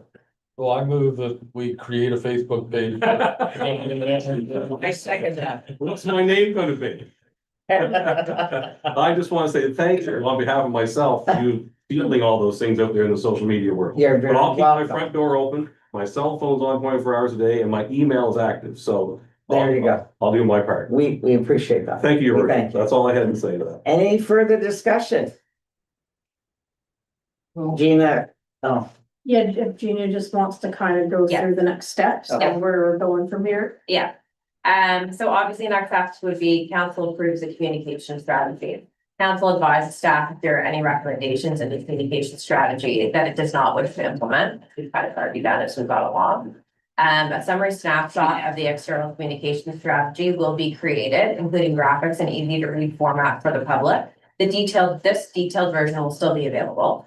But the summary snapshot that looks much more official and kind of looks like a little like guidebook almost. That would be anywhere from about 10 to 15 pages. So it's taking those guiding principles and our goals and condensing that bit, because this is a lot to digest. Staff develop a phased implementation plan based on the recommendations that council wishes to proceed with. An internal communication strategy will be developed and presented to council. So that would just pertain to literally what happens within town hall. A summary snapshot of the internal comm strategy will be created, and an internal work plan will be created to execute the internal communication strategy. I'll move the council approve the town of Middleton communication strategy as presented. second. Any further discussion? Yes, Councilor Smith. We talked about a number of things here tonight that I don't know should be put in this thing before we pass it. Or I know it's a living document, we can always revisit it. Yeah. But if we don't see an updated version first with the things that we've talked about, should we be passing it tonight? That's my first question. There's 100 recommendations in here. We haven't gotten rid of any of them. Like formally said, no, take that out of there. So if we pass this, does that mean we're doing all of these things by passing this document? So what we would be doing, these are all options. Doesn't mean every single recommendation is going to occur, but it would be recommendations that best support our guiding principles and goals. So I'm not sure that, and maybe I'm semantics here, but if we're calling them recommendations and we're passing the strategy, it sounds like we're going to do all of the things that are recommended. So do we need to relabel them in some way? And again, I'm not trying to be difficult here. I just don't want to pass this document in its entirety and then have the expectation be that it was a recommendation in the strategy, you passed the strategy. Now you're doing all these things.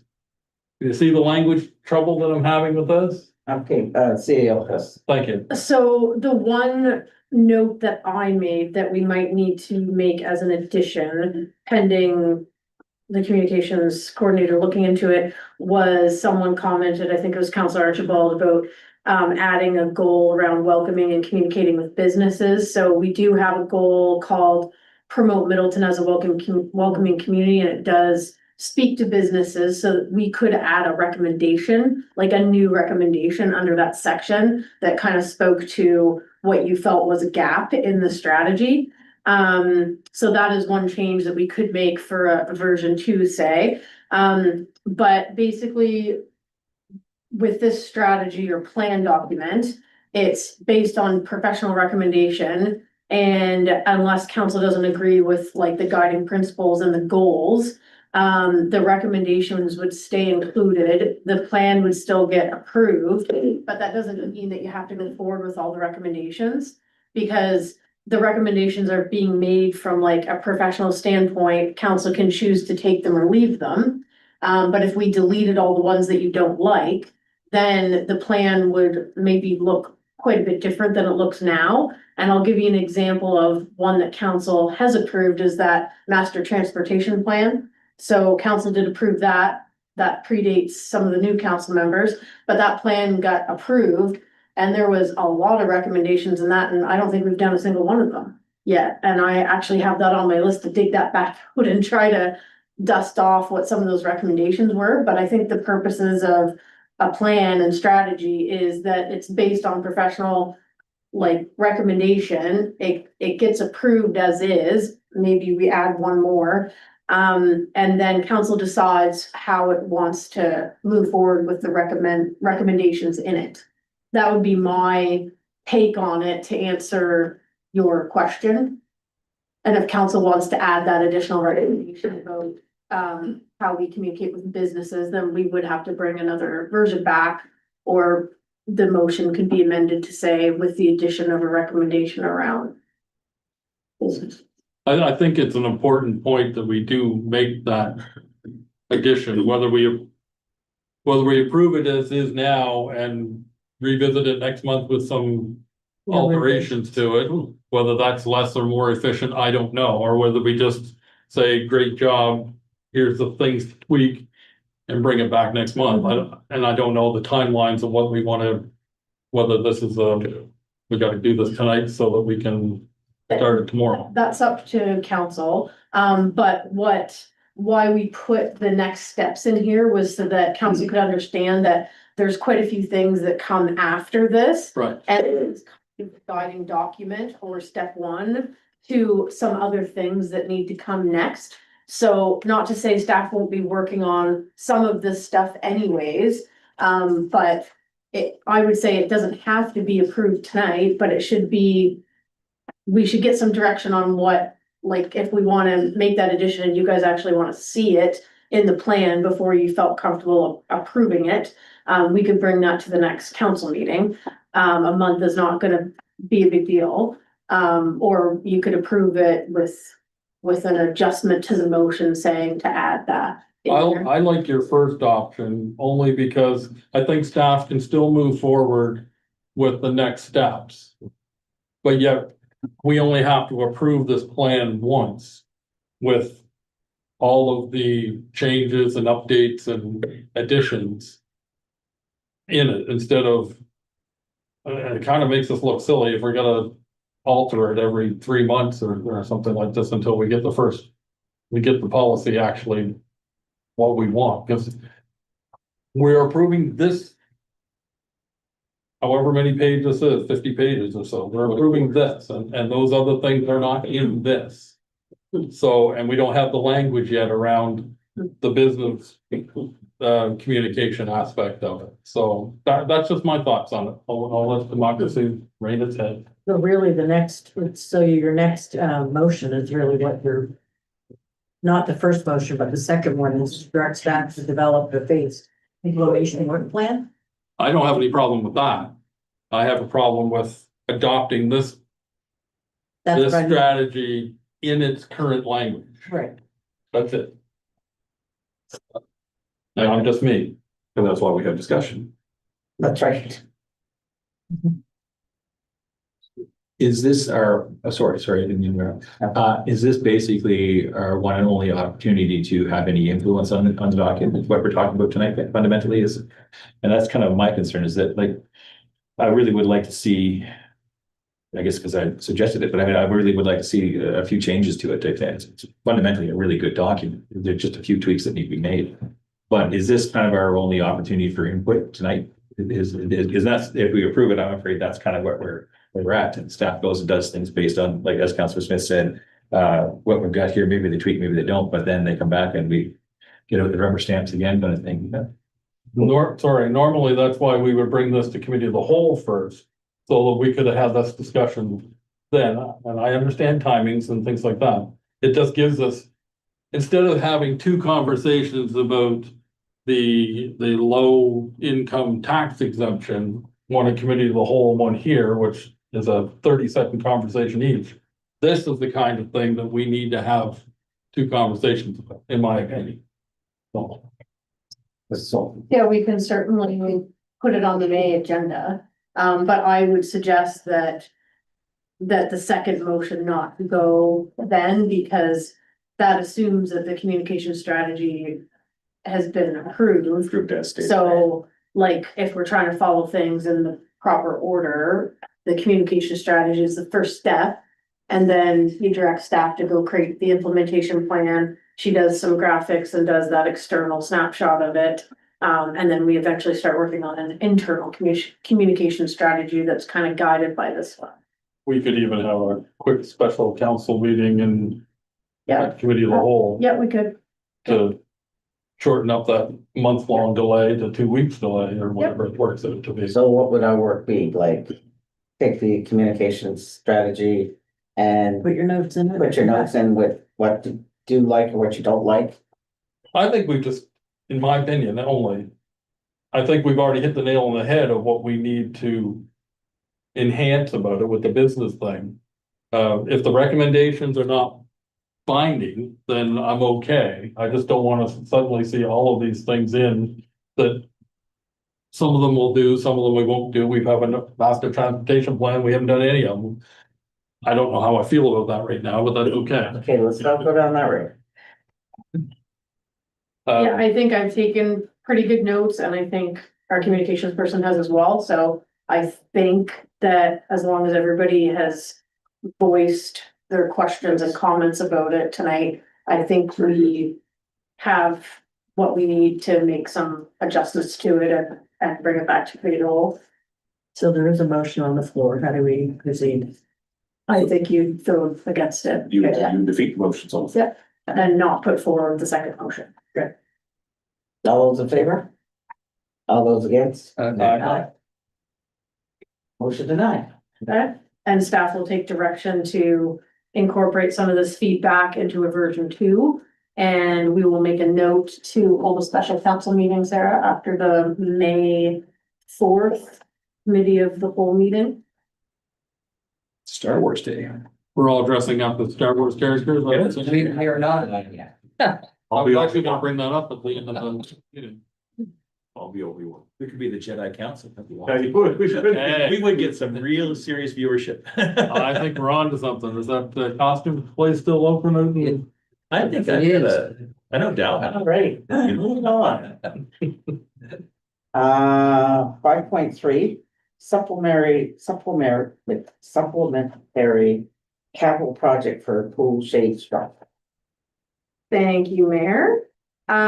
This is a capital project that staff in collaboration with the Pool Society and the Rotary Club are bringing forward for council's consideration. As you know, the 2026-2027 capital budget was already approved and it did not include this project. So staff were contacted by the Rotary Club not very long ago regarding constructing a sunshade structure on the pool property to improve comfort levels for users of the pool, specifically parents spectating their children at swimming lessons or the public swim. So there have been a few different conversations with the Rotary Club about this. And there is a presentation attached to the request for a decision that the Rotary Club sent along with a quote for the cost of the project. And our Director of Finance put together a capital project sheet that incorporates the total cost. So because of the cost and the fact that it is a permanent structure, it is considered capital in nature. So because it is a capital project taking place on town property, there's a few considerations that everybody needs to be mindful of, when projects like this come forward. So yes, it's a great idea. Yes, we want to do it. Yes, it is a huge positive for the community and the pool. Extremely grateful to the Rotary Club for bringing this forward, but we do have to just check off some boxes. So the first thing is that this asset will eventually end up on the town's books. So this will be something that we have to record in our financial statements, and we have to insure it because it's on town property. And because the construction is taking place by a group of volunteers, there's insurance considerations that we have to be mindful of. And the Rotary Club is working on getting a certificate of insurance with the town of Middleton named as an additional insured. So they don't have that the last time I was talking to them, but they're working on that. So that is one thing, and then they will have to get some permits on our behalf in order to construct the sunshade structure. And they did request whether the public works staff could do some earthworks for the project. And Adam said that was no problem, so they will be doing some earthworks to prepare the ground for the structure itself. So those were the main considerations that are there under the background section, and the financial implication section. So, the main cost to the town is estimated to be about $3,000 funded by general operating, which is just staff time and use of our equipment and the cost of probably getting some gravel and Class A in there to make it level where they want to put it. We don't have a plan in place yet, with the Rotary Club or otherwise on who will be responsible for replacing the structure when it reaches end of life or ongoing maintenance. And these are things that everyone, being staff, council, and community organizations, need to be maybe mindful of, so that we do have maybe something written that says who's going to do what. Because it is my experience with many different organizations, when things get donated, sometimes there's no consideration or follow-up on, well, when it breaks, who's gonna fix it then? Because now the community's used to having this thing and we've got to maintain it and replace it when it's aged. So I did provide some alternatives for this RFD. And I do want to note that the Rotary Club did meet with the Pool Society to discuss the project a couple weeks ago. So that all went positively. And ultimately staff are recommending that council approve the project so that we can move forward with it. And I mean, it's a positive to the community. So there will be a short period of time where the permits have to be obtained, and I believe staff said that the asphalt plants aren't up and running, like the gravel plants, or the roads aren't open for them to go get gravel. So there's gonna be a bit of time that is gonna be delayed to like getting the earthworks part done. But the goal, I think, is to have it open for when the pool opens in July or end June. Spring weight restrictions. Spring break, yes, thank you. Yes, so I think that sort of describes the project, but it is a wooden structure with a roof, like a permanent structure, not something that's like a sail or anything like So that. it's the gazebo option. It's yeah, Cause nowhere in this could I figure out what style they actually oh, sorry. recommended. So they decided to go with like a lean-to structure, so I believe it was explained to me that there would be like 4 corner posts, like it's like a 9-foot by 16-foot roughly. Yeah, but a little bit more long, Oh, so a little bit no, this one, long in length, Like option 3. yeah, and there will be a post in the middle just for Cause it's a more of a rectangle, and then bleachers or places to sit would be put underneath it. So part of the permitting requires that somebody inspects it and makes, it's so that it follows all building practices, or, okay. Well, that's the question. Yes, and the permit would have to be in our name, obviously, because it's happening on our property, but the Rotary Club would be obtaining those permits on our behalf because they'd be overseeing the project. Thank you. So So have we had a discussion about ongoing maintenance or future replacement? we have not yet. If council wishes us to have that conversation with them, and we certainly can. I agree, that's a pretty big issue. And we have wonderful projects in this town because of this organization and others. But we are left with major ongoing maintenance and repair requirements to keep them as they were intended. Yeah. How many more we can take on, I'm not so sure. And not necessarily a specific major issue with this project, No. but your point being like just in general. It would be nice to With- get in that practice Yeah. of any contributed asset. That we have that discussion as part of our policy or whatever, program. Okay. Motion on the floor. Oh, you have a Okay, question? two quick- One is point of clarity, the finances, in the financial statement is the grant that's coming from Rotary is not actually cash, it's the in-kind materials. That's right. If anybody's reading that, and if we're gonna have a conversation about end of life stuff, can we add in situation if it becomes a problem area? If it becomes a hangout for drinking or something like that, and for some reason had to be removed, or if there's vandalism, simple that type of thing, just more along the same lines.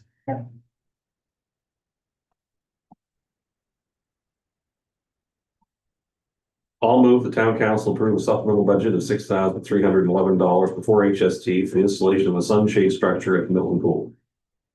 Second. Discussion? Well, should we be, sorry, go ahead. Oh, yes. Just a couple points. Yes, before I approve of this, I would really like to know who is going to be taking care of it afterwards. As Councillor Smith said, we want to make sure that we're not going to be left with, if there's a vandalism or somebody decides that they're going to push it down with a truck or knock it over, who's going to replace it or repair it or whatever. I'd like to know that before I approve this motion. That was gonna be my thought as well. Do we really want to approve the motion until we know the So answer? we know the answer to Both the question. So under the alternative section, I do have, that council could direct staff to request that the Rotary Club enter into an agreement to maintain the structure for a period of time, reducing the financial burden on the town or replacement. I don't really know what they may agree to or not. But I do agree that having that information for transparency purposes, and if council approves this motion, they should know what, Our the future expectations are. implications are and what the expectations are. So council could choose to defeat this motion, and make a recommendation instead that staff go back and address ongoing maintenance, damage, and replacement concerns with the Rotary Club. And I can have that meeting with them hopefully in the next couple of weeks. And since we're already having a special council agenda or a special council meeting after the May 4th committee of the whole, we could put this on there as well, given that it didn't go to committee of the whole first. We just, because of the timing of the request, we didn't have time to get it on the April committee of the whole meeting. Okay. All those in favor? All those against? Aye. Motion defeated. 2 for And 2. just, well, and just for the record, we were having discussion. So I made the motion so we could have the discussion. 'Cause I know. Right, Yeah, the discussion was more. I know it's Before- nice to have the discussion before you have a motion, but, right. but, In this case, we need, yeah, So just for clarity, the motion defeated on the recommendation for correct. replacement cost, damages, who's gonna take care of it, and for maintenance on it. Yep. Thank you. To go back and bring it back. To go back and bring it back for our special council meeting. Correct. Thank you. So what I will do is, this RFD will stand, but I'll add some sections to it based on my conversations with Roberto. Wonderful, And bring it forward May 4th so that we can get it approved and get it going. wonderful. Great. RFD 033/2026, Police Advisory Board Policy. And I just have 30 seconds to just make some You have notes on that one. 30 seconds, yeah.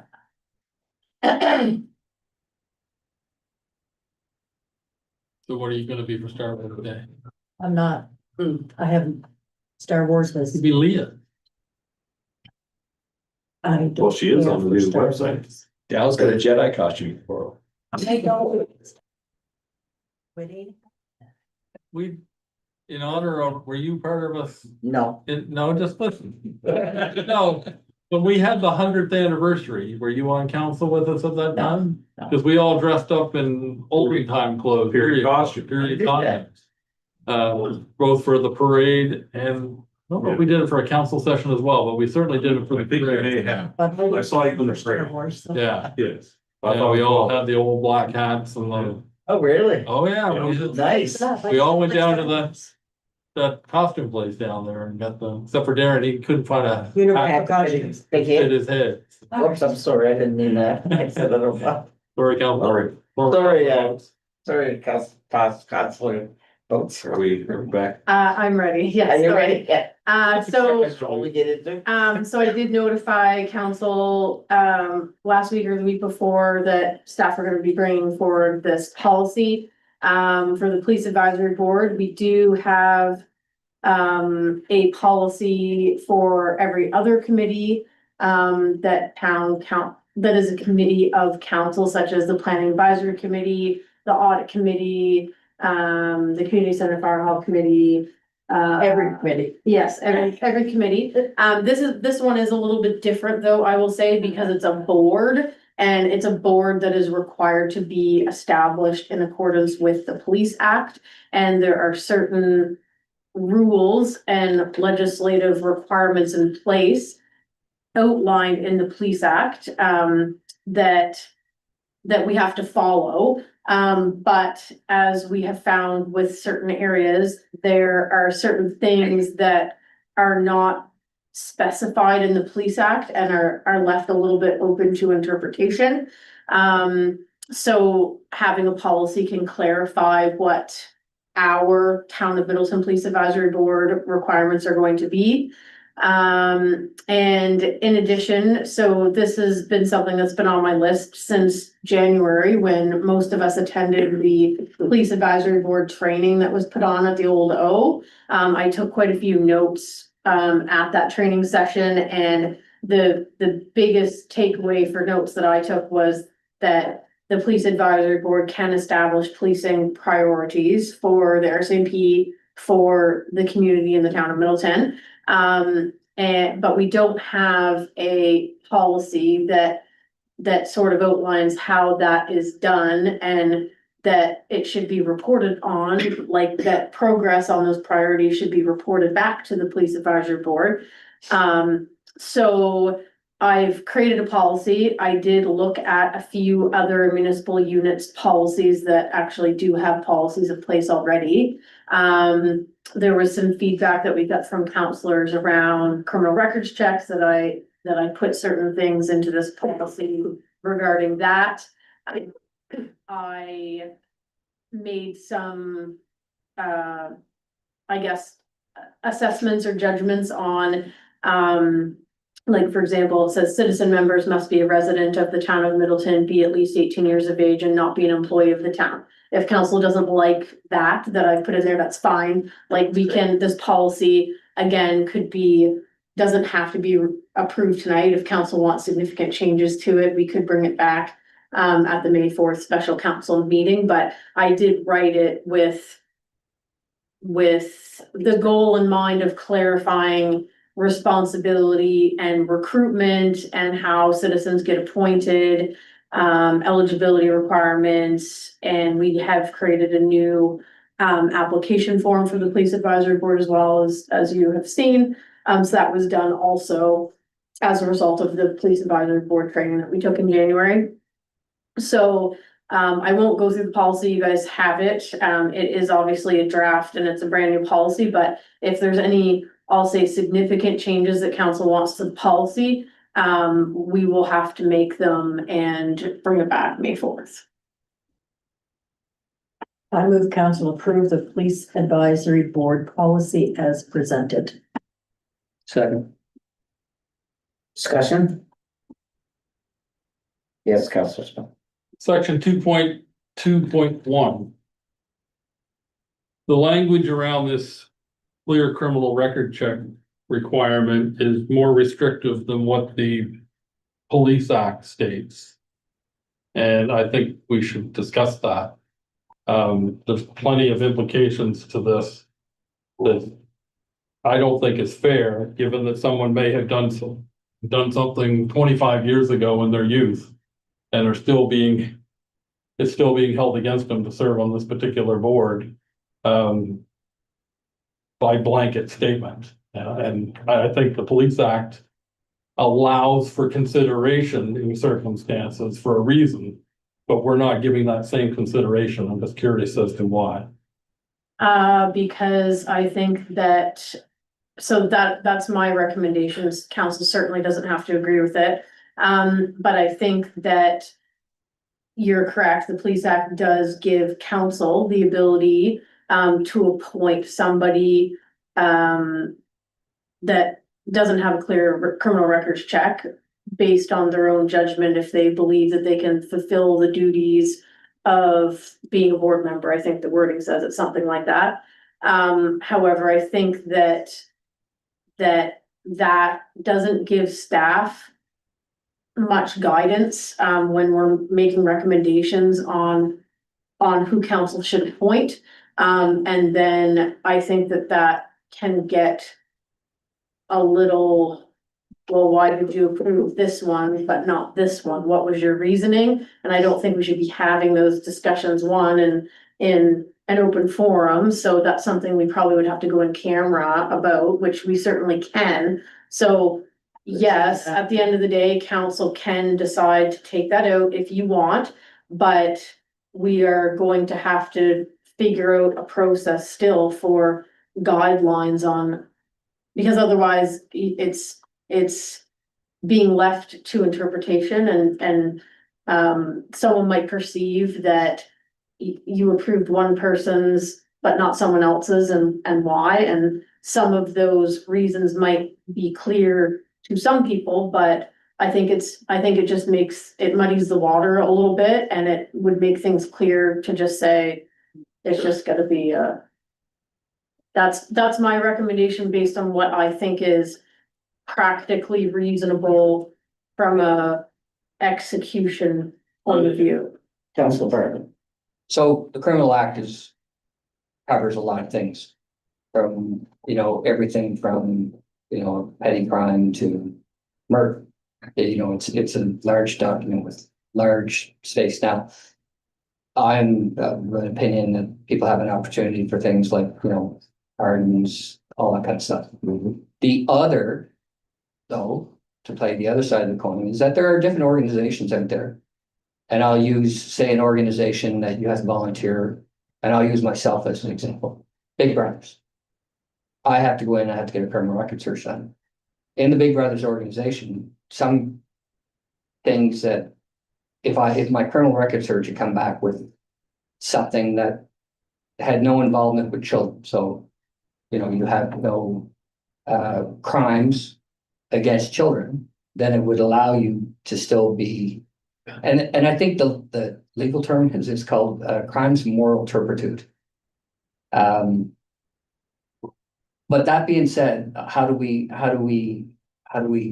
monitor that? Because the police advisory board deals with.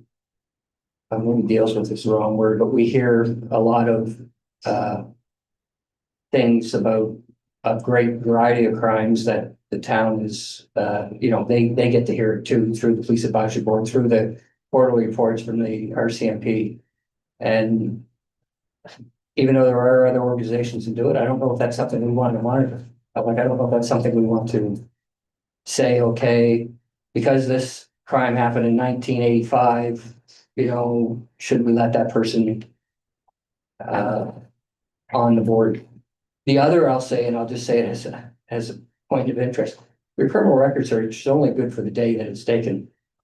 Because you go out and get charged for a crime the very next day, and it does, if you're only asking for it every 2 years, I guess that's responsible, but I mean, we do have an option because they are free for us. The last one. There is a comment in there about Well, 2 years. requiring, no. Well, No. There's another comment that if you are in newly violation, then you have. You have to make a record. You're supposed to report, yeah. Members must also immediately disclose any new charges. And you'd hope that they would. Yes. I personally, this is my own personal thought, I just feel that this is cleaner and it's good for everybody. I mean, I had to have criminal record checks when I was helping out at the school. I had to have a criminal record check when I was with another organization. To me, it's not a big deal. But maybe to somebody else, it's there. And do you really want everybody to know your business? Yes, sir. Deputy Inspector. I think we can implement a process that not everybody knows your business, first of all. Because as Councilor Bartlett said, there are other organizations that do allow certain violations to not disqualify them from participating in that particular organization. The second thing I want to say is just because somebody gets a pardon doesn't make them if the argument is they have a criminal record, so they are not an upstanding citizen any longer, a pardon doesn't change that. A pardon is a expensive way of clearing it from showing up on your subsequent criminal record check. So pardons mean nothing as far as evaluating the quality of the person. I think with some work, we can develop some guidelines for staff or council or both. We can deal with it in camera. That under certain circumstances, nonviolent crime, I'm just throwing stuff out there, nonviolent crime that happened, 25 years ago should not be a life sentence to allow this person not to participate in a public board that hears public information. There is no confidentiality to any of the information presented at a police advisory board. So they're not dealing with sensitive information that's being withheld from anybody else. I just think that we can do a better job of this. As a horrible example, the President of the United States has a criminal record and is still allowed to be the President of the United States. But we will not allow a person of our community to participate on our local police advisory board because they've committed a crime. Could be a lesser violent crime, no violent crime, in a moment of indiscretion many years ago. I just think we can put some qualifiers in there that will allow staff to say, you meet these criteria, it is not an issue, you can keep your name in the hat. That's all I'll say about that. Yes, definitely. I don't disagree with anything that's been discussed here tonight. But for clear transparency, and I'm not saying you're wrong, I'm not saying anybody's wrong, but for clear transparency on police advisory board, for the town of Middleton,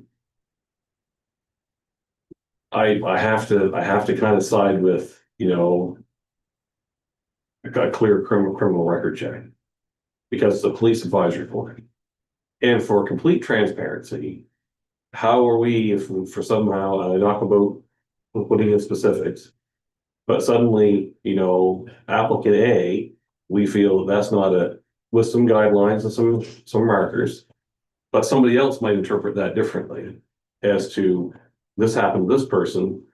Well, I only have this, but I think for clear transparency, make it simple to use the term of the law without, you know, any doubt. If you, and I'm not saying that it's fair, I'm not saying that it's unjust. I'm just saying that for complete transparency for the town of Middleton as a municipal government with a police advisory board, for me, I've thought about this, for me, I have to side with a clear criminal record. Yeah. That's just my thought, since we're in discussion. Anyone else? Yes, Councilor Burke. I'm sorry. John. That works too. Councilor John. 2 for 1. Does a pardon clear something off it completely? Is it, I'm not sure on that, because if that's the case, then a pardon will wipe it, in which case that eliminates most of the concern. If somebody got caught shoplifting when they were 18 and got a thing and now they're 50 and oh, that's still on there. Well, okay, a pardon takes care of that and it wipes it off and just clears it up. Then, you know, so I guess my question is, does a pardon actually clear it, or does it, and I don't know the answer, or does it pop up as shoplifting when 18 pardoned? No, I don't know whether it sticks on there.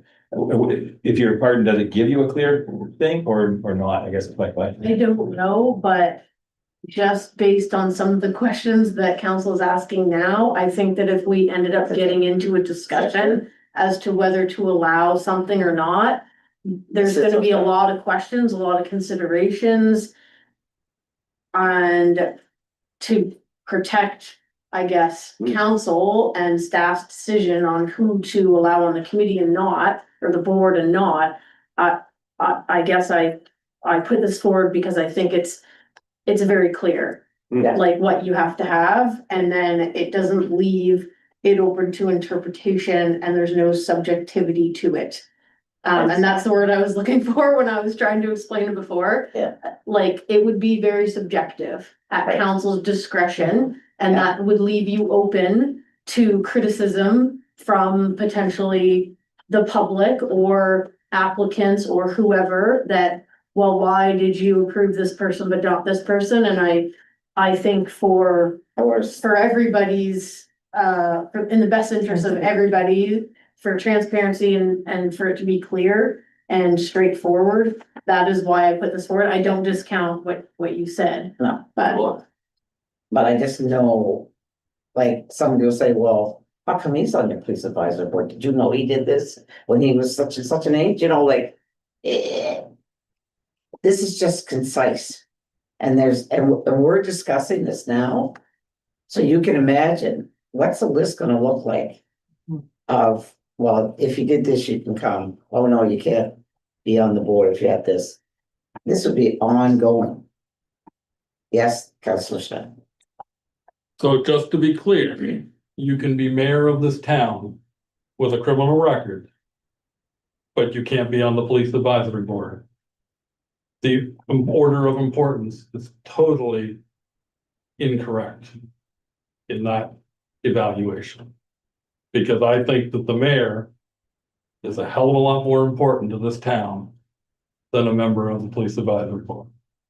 But you're saying that a member of the board is disqualified, but the mayor is not, or the deputy mayor, or anybody else sitting at this table. And that's not No, I a know. personal. No. You know that. Mine's clear though. but that's not a policy that we can control, unfortunately, like that. Well, and the Police Act doesn't summarily deny it either. There must be a reason for that. So they've allowed for the opportunity of a revised or a redeemed citizen. But it's the same as, they say that you have to have so many citizen members. Well, they just say citizens, but we've clarified in the policy that you have to be a resident of the town of Middleton, you have to be at least 18, and you can't be an employee of the town. So like, we're still taking sections of the Police Act that I guess aren't quite as clear and trying to make them clear through this policy. Yes, Deputy Mayor. I completely agree with you, Councillor Smith, as far as the mayor. And as far as I have said before, for elected officials, part of the nomination package, you know, why is not a criminal record check part of your nomination package? And I have no idea why it's not, but yes, we've had that conversation before. Because it shouldn't be a disqualifier. That's why. Just Well, because that's open for discussion. well, but if our society, otherwise all criminals should be locked up forever. That's essentially what you're saying. Because if you have a criminal record, you are no longer of any value to any board, organization, or community. And you are just supposed to live under a rock the rest of your life. I mean, that's essentially, you're saying that their rights should be stripped away for the entirety of their life, depending on what they did in circumstances that may have been decades ago. Question? Oh. Question's been called. Okay, I think, okay, all those in favor? Aye. All those against? Aye, And you want it recorded, Dan? absolutely. Thank Councilor Smith. Thank you. you. Alrighty. RFD 034-2026, first reading for the 18th King Street. I have to declare a conflict on this one. Okay,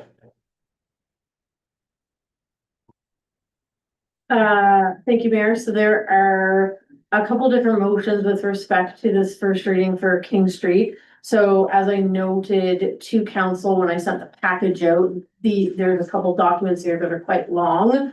But everybody should be familiar with how planning matters kind of go through a process. So we had an applicant submit a request to demolish a house and turn it into a parking lot as part of the Bruce Ford Group. And that application went to planning staff, who then brought forward a report to the Planning Advisory Committee. The Planning Advisory Committee met on it and received the staff report on April 13th and made 2 recommendations for this specific application. And so what council needs to do tonight is give first reading, which there's no presentation with first reading. You have all the information there, but council gives first reading and schedules a public hearing. Generally, we do those the hour before our council meetings.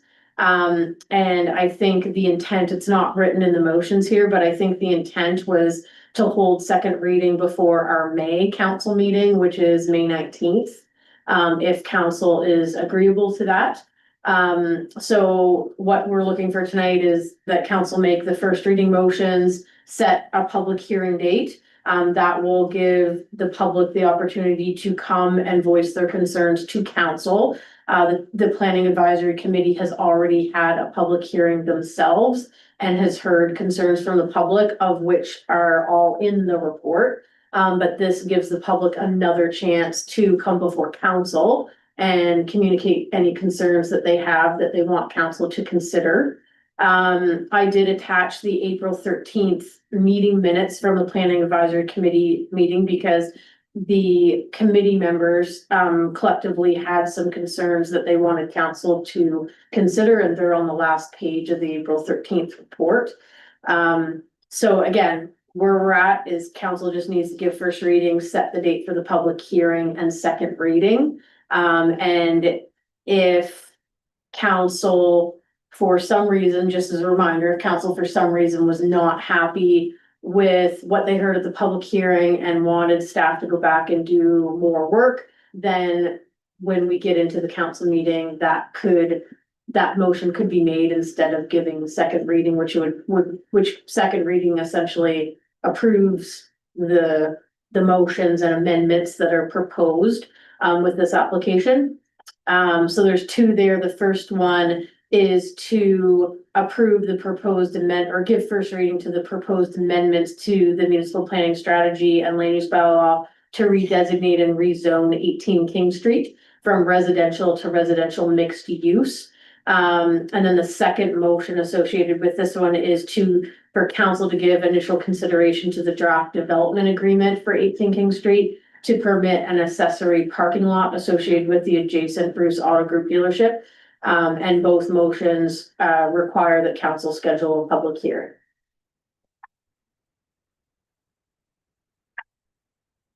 I'll move the council give first reading to the proposed amendments to the Town of Middleton Municipal Plan and Strategy and Land Use Bylaw to redesignate and rezone 18 King Street, identified as PID 05079264 and PID 05180641 from residential to residential mixed use and schedule a public hearing.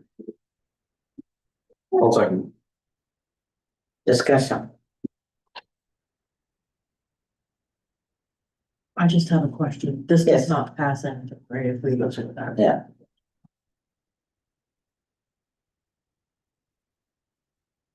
You notice there's a couple letters that came with with this, so. No discussion? All those in favor? Aye. Aye. Against? Motion carried. I'll move the council give initial consideration to the draft development agreement for 18 King Street identified as PID 05079264 and PID 05180641 to permit an accessory parking lot associated with the adjacent Bruce Auto Group dealership and schedule a public hearing. Second. Discussion? All those in favor? Aye. Against?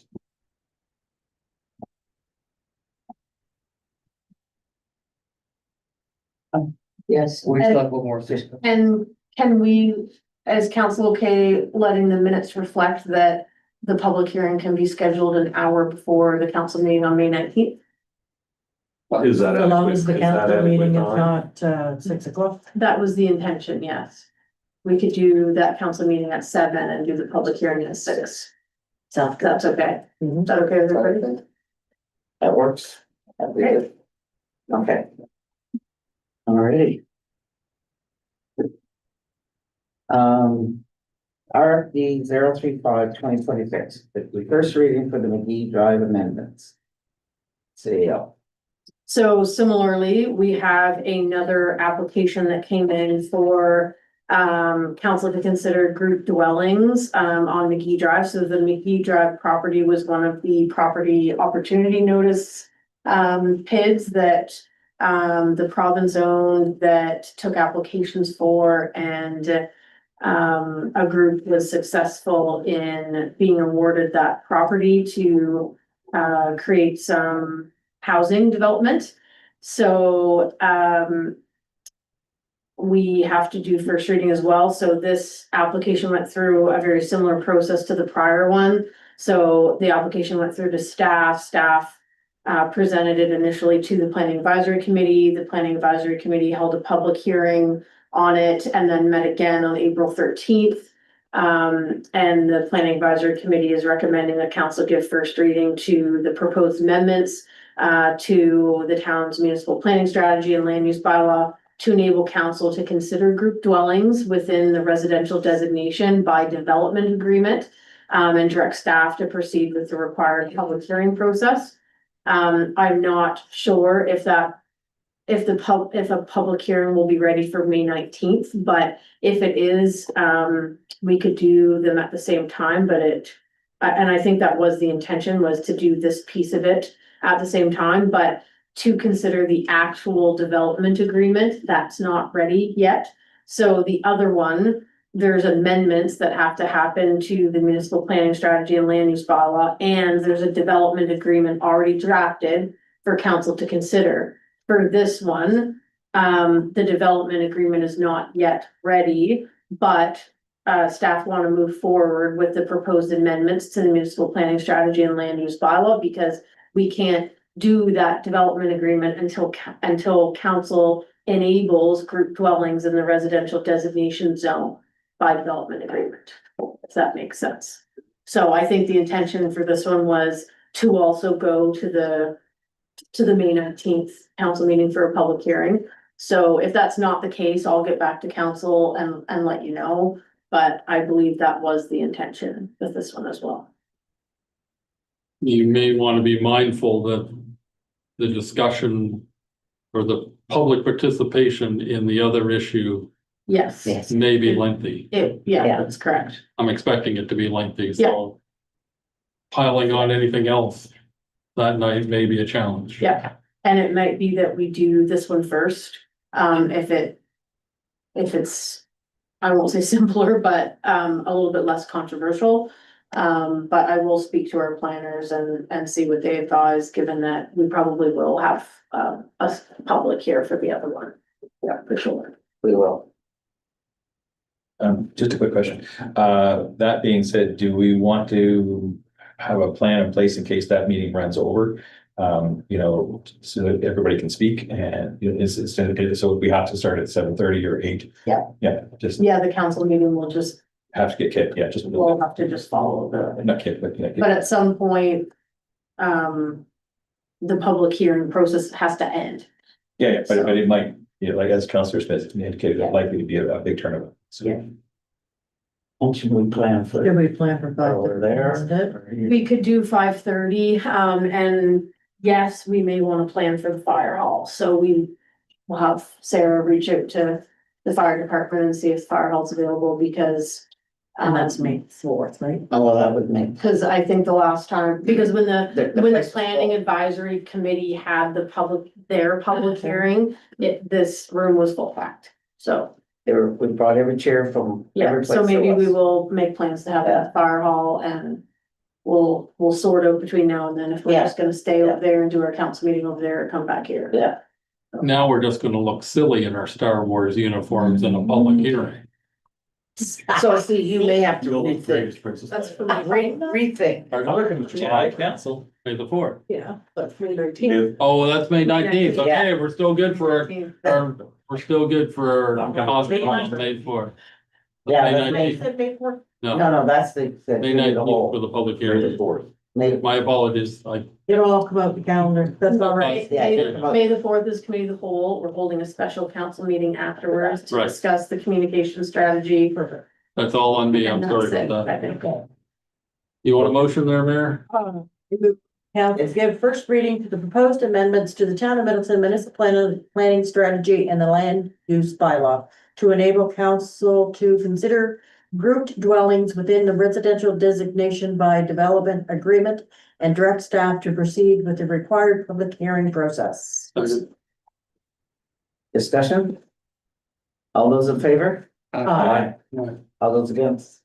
Motion carried. Ready. RFD 036/2026 appointment list update. Thank you, Mayor. So we do have, some appointments to make to the Middleton Pool Society. So the Pool Society put out a call for members and wants to appoint some new members. So there's a specific motion there, to appoint members to the Middleton Pool Society, and then a second one to approve the appointment list as presented. Couple other changes that I made in there was replaced acting Staff Sergeant Grant Ryland, who everybody met tonight, with previous Staff Sergeant Mike Maxwell on the list. I'll move the council on recommendation from the CAO and the current pool society directors appoint Christina Johnson, Mark Fowler, Scott Moore, Janae Armstrong, and Morgan Laffin to the Middleton Pool Society. I'll second it. All those in favor? Aye. Against? Motion carried. I'll move the council approve the 2026 appointment list as presented. Second. All those in favor? Aye. Aye. All right. Against? Motion carried. Alright. 037/2026 Community Video Partnership. Thank you, Mayor. So when you had asked if there was any Anything by citizens, I'm not sure that this person's a citizen of Middleton, so that's why I didn't raise it, but we did get a letter. On April 13th from a gentleman by the name of Craig Baird, who wanted his letter put before council. So myself and the communications coordinator look at the request and put together the attached request for decision. So what this gentleman is looking for is basically a very small amount of funding to be funded from our communications and advertising budget to go towards a video that he's going to put together of multiple communities, but for us specifically, like we would have a small feature in his video and highlight our heritage and history and local preservation efforts. So 10 to 20 minute professionally produced video highlighting our town. So this is something that we could share on our website and promote ourselves. But this gentleman himself is doing a coast to coast journey across Canada to document community stories. And he has a significant audience and following on multiple platforms. So it would actually be really, really great advertising for the town of Middleton. Especially to receive a professional video of the town for $500. So we can accommodate this within our existing budget, and staff are recommending that council direct staff to execute an agreement and get the video.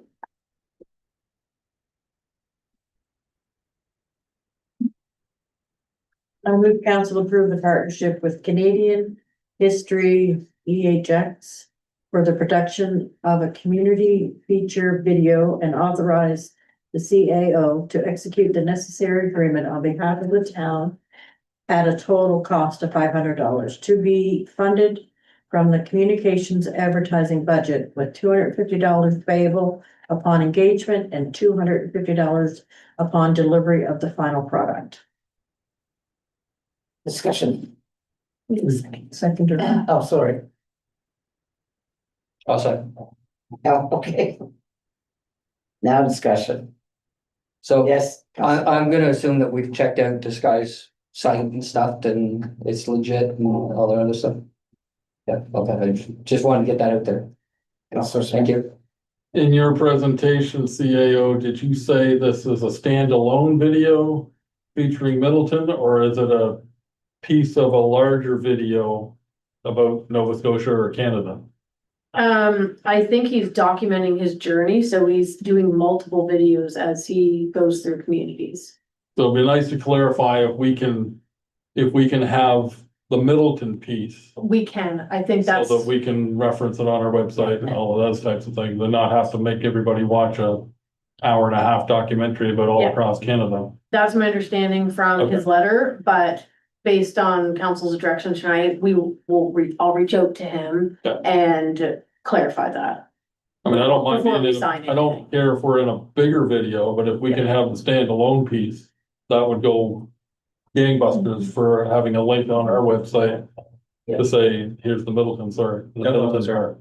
So, And I'm just gonna tack on the other, so the 10 to 20 minutes is about Middleton, and that could be embedded in a 90-minute documentary.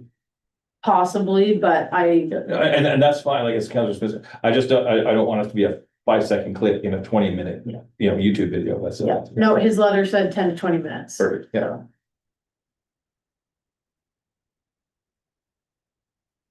All those in favor?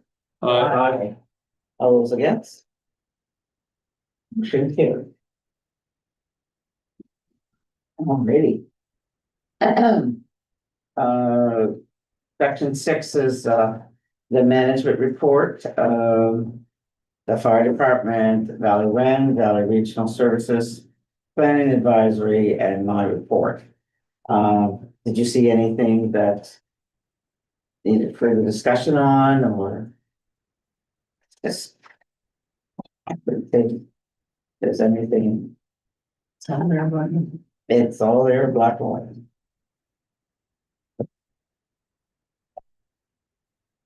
Alrighty. Moving on, anything by members, Councilor Actual. Boy, No, only that, last month I attended the Neighborhood Watch. They had a really good presentation by a couple of DNR officers. And they were talking about, they have hired an extra officer, which is gonna be down based out of Lawrencetown. And they patrol from basically Windsor down to Yarmouth. But they are doing patrols in the area, looking for, off-highway vehicles on roads, and they do patrol the trail, on a regular basis, but there's a lot of trails. And afterwards, I did have a discussion with the guy. He said he's be happy to come to council or to the new police advisory board in the future to do a presentation if we're open with that. I didn't say that we were. I didn't represent the council. I just by virtue of conversation. And he did say they are looking for as much information as possible. So if you see an off-highway vehicle that you want to report, number is 1-800-565-2224. Give them as much detail, especially if you have pictures and like that. Color of the bike, color of the helmet, that stuff, time of day, so that they can, if they're in their area and one of the guys does live close, you can try to make a point of coming through and see if there's a repeat offender that's coming through and catch it. So it was a really, really good presentation about it. Thank you. Councillor Bartlett. I have one thing, but I'll just comment on what Councillor Archibald said. I did see a community post on one of these other forums that mentioned that DNR officials were on the trails over the weekend. So obviously they're out there. The only thing I have is that the lights, and no, they're not out, right, on at Main and school. You know, those flags that we usually put in there, they're not there. I don't know if they were taken out for the winter time, if they were taken and used for something else. And I don't know. So the flags. You know, like the flags, you know, they hold. Across the Yeah, they, Main and school. yeah, right in front of the post office. Okay. Oh, okay. Yeah, we, I believe we had some taken one night and put somewhere that they should be. But sometimes those go missing and we have to replace Okay, them. but I just noticed when I was out the other day with the dog. That's all I have.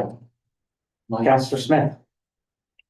Can we get some final clarification on what our meeting times are going to be going forward? I've understood that these 6 o'clock meetings were going with a test run or something. I find them quite challenging. Of course, I don't know about others, but if we could have some discussion about whether we're gonna stick with 6 o'clock meetings or switch to 6:30 or back to 7. I'd like to have some clarification. I have seen a piece of correspondence today. I don't know if it was in the Beat or in something else that said the next 3 meetings of both committee of the whole and council were at 7 o'clock. So I didn't know if we had made that decision or We had to get that out, and because we hadn't met to, I guess, confirm what we were doing, I just went with what was done in the past. But if we want to keep them at 6, like, we can. I mean, I would prefer to get out of here at 8:30 as opposed to 9:30. Cause if we had started at 7, it would be 9:30. Or 6:30. I think 6:30 is a more reasonable time for those of us that are in the working world. Not the same, you're not in the working world, but this is your working world. And we've all worked today too. In fact, I'm still in my work clothes. And I'll be working tonight when I get home because it's only 10 more days till the end of tax season for all you people out there. Okay, So I guess we, discuss, I mean, I'm fine with whatever time. I mean, that's just. I know you want to have a discussion. I'm just saying I'm fine with whatever time, but 6 at 6:30. If it makes it easier for people, 6:30 is good for me. I'm good with 6:30. It does give me extra time to get say hi to my wife and have dinner before we go. 6:30 or 7 works for me, but the 6 o'clock is challenging. 6 is challenging. 6:30, would that be less challenging? We'll try it for a while and see how it goes. I think. What do you think? I mean, anything earlier is better than getting home at 10 o'clock. Yeah, right, But exactly. it is a meeting of council, Yeah, right? So it's council's meeting. Yeah. So if council can't get here at 6, I think we need to change the tone. Yeah. I recognize the staff are also working all day. But counselors, some of us also are working all day. Yeah. Right, and I'd like to be out of here before 10 o'clock at night too. But if I can't get here for the meeting, no point starting it early. So I meet somewhere between 6 and 6:30 is a happy meeting. And we can always put a hard end at 9 o'clock. Right. And- Well, that's what. You're we thought. 8:30 because. Or 8:30, whatever. I mean, yeah, 6:30 to 8:30, so that's 2 hours. Yeah, That's gonna be your discretion to Yeah. whether you load the agenda or not. Yeah. Yeah, well, To, Some of it we I need, can, we but need to sometimes have- there's conversation I don't anticipate either. So, yeah. right, And tonight's a bit of an exception because Yes. normally what we were talking about tonight that's taken us to 20 after 8 would have been, as Councillor Smith said, would have been at the committee of the whole meeting. Right. So tonight's a bit of an exception as well. yeah. Right. so that just gives you better incentive to let's go. spread the joy. 6:30 it is for, 6:30 to 8:30, And that's for both council and committee of the whole. that's for both, No, but 6 o'clock on the 19th for the public hearing. for the public. yes, Yes, and that council meeting will be at 7. and that'll be sent out in our No, calendar. 6:30. 5:30 for the public hearing. Oh. He said the. 5:30 is set. 5:30. The discussion. I can see that for probably really. You're gonna put that out in the calendars, right? You're gonna call me 15 minutes before, so that I'll remember. That's right. No, You're gonna call me 15 minutes before the No. meeting, so that stop I'll. it. No, they'll in your watch and tell you. With that in mind, what's the agenda look for, like, for the 19th in terms of possibly lightening it up, anticipating a heavier meeting in advance of that? well, there's stuff to discuss. then. It's a little early. Discuss, No, we gotta discuss. It's the way I see it. That's all I had, your worship. Okay, thank you very much. Deputy Mayor, I'd like to welcome you back, your worship. thank you. Hopefully you had a good time away, I did. but I have nothing else to, Oh, dear. I have nothing else to share this evening. Well, I appreciate that. Deputy Mayor, Deputy Mayor. Debbie. Whoa, promotion, yay! Deputy Matt. Councillor. Princess Leia. I just have one thing. I noticed that there is some residents in town who are dumping their leaves in Central Park. Which they should, Riverside, Central, Central, we don't have a central part. Centennial. Centennial. Oh, okay. This is it. It's a long way. Centennial Park. It's in the center of town. It's Central Park. Centennial Park. It's just so Public Works knows that it's not leaves that have just blown there because of the wind. It has been brought to my attention that residents are dumping their leaves over there. And that's all I have. Not special. Well, I don't know if it's a question or not, but folks are asking me if the brush place is open every day I'm not sure, I'd have to ask. and Public if Works. it's open Saturday morning. No, Probably not, probably not. probably on Saturday morning. Yes, We've talked about that before, and used to be that you had to sign a key out. right. And you go to the resident would sign out a key at town hall, and then what was happening is Public Works would still go over and check, and people were dumping things even though they knew we had a key. So then they changed the Public Works at a time a few years ago, changed it that the brush and leaf dump site would be open during the weekdays while Public Works were here during the working hours, and they would go in and monitoring it, throughout the day. And then, but it wasn't gonna be open on weekends, which I brought the point up at a previous council meeting that that's great. But a lot of residents that are cleaning up their properties unfortunately do it on a weekend. So I mentioned about maybe the Saturday that, it could be open if, anyway.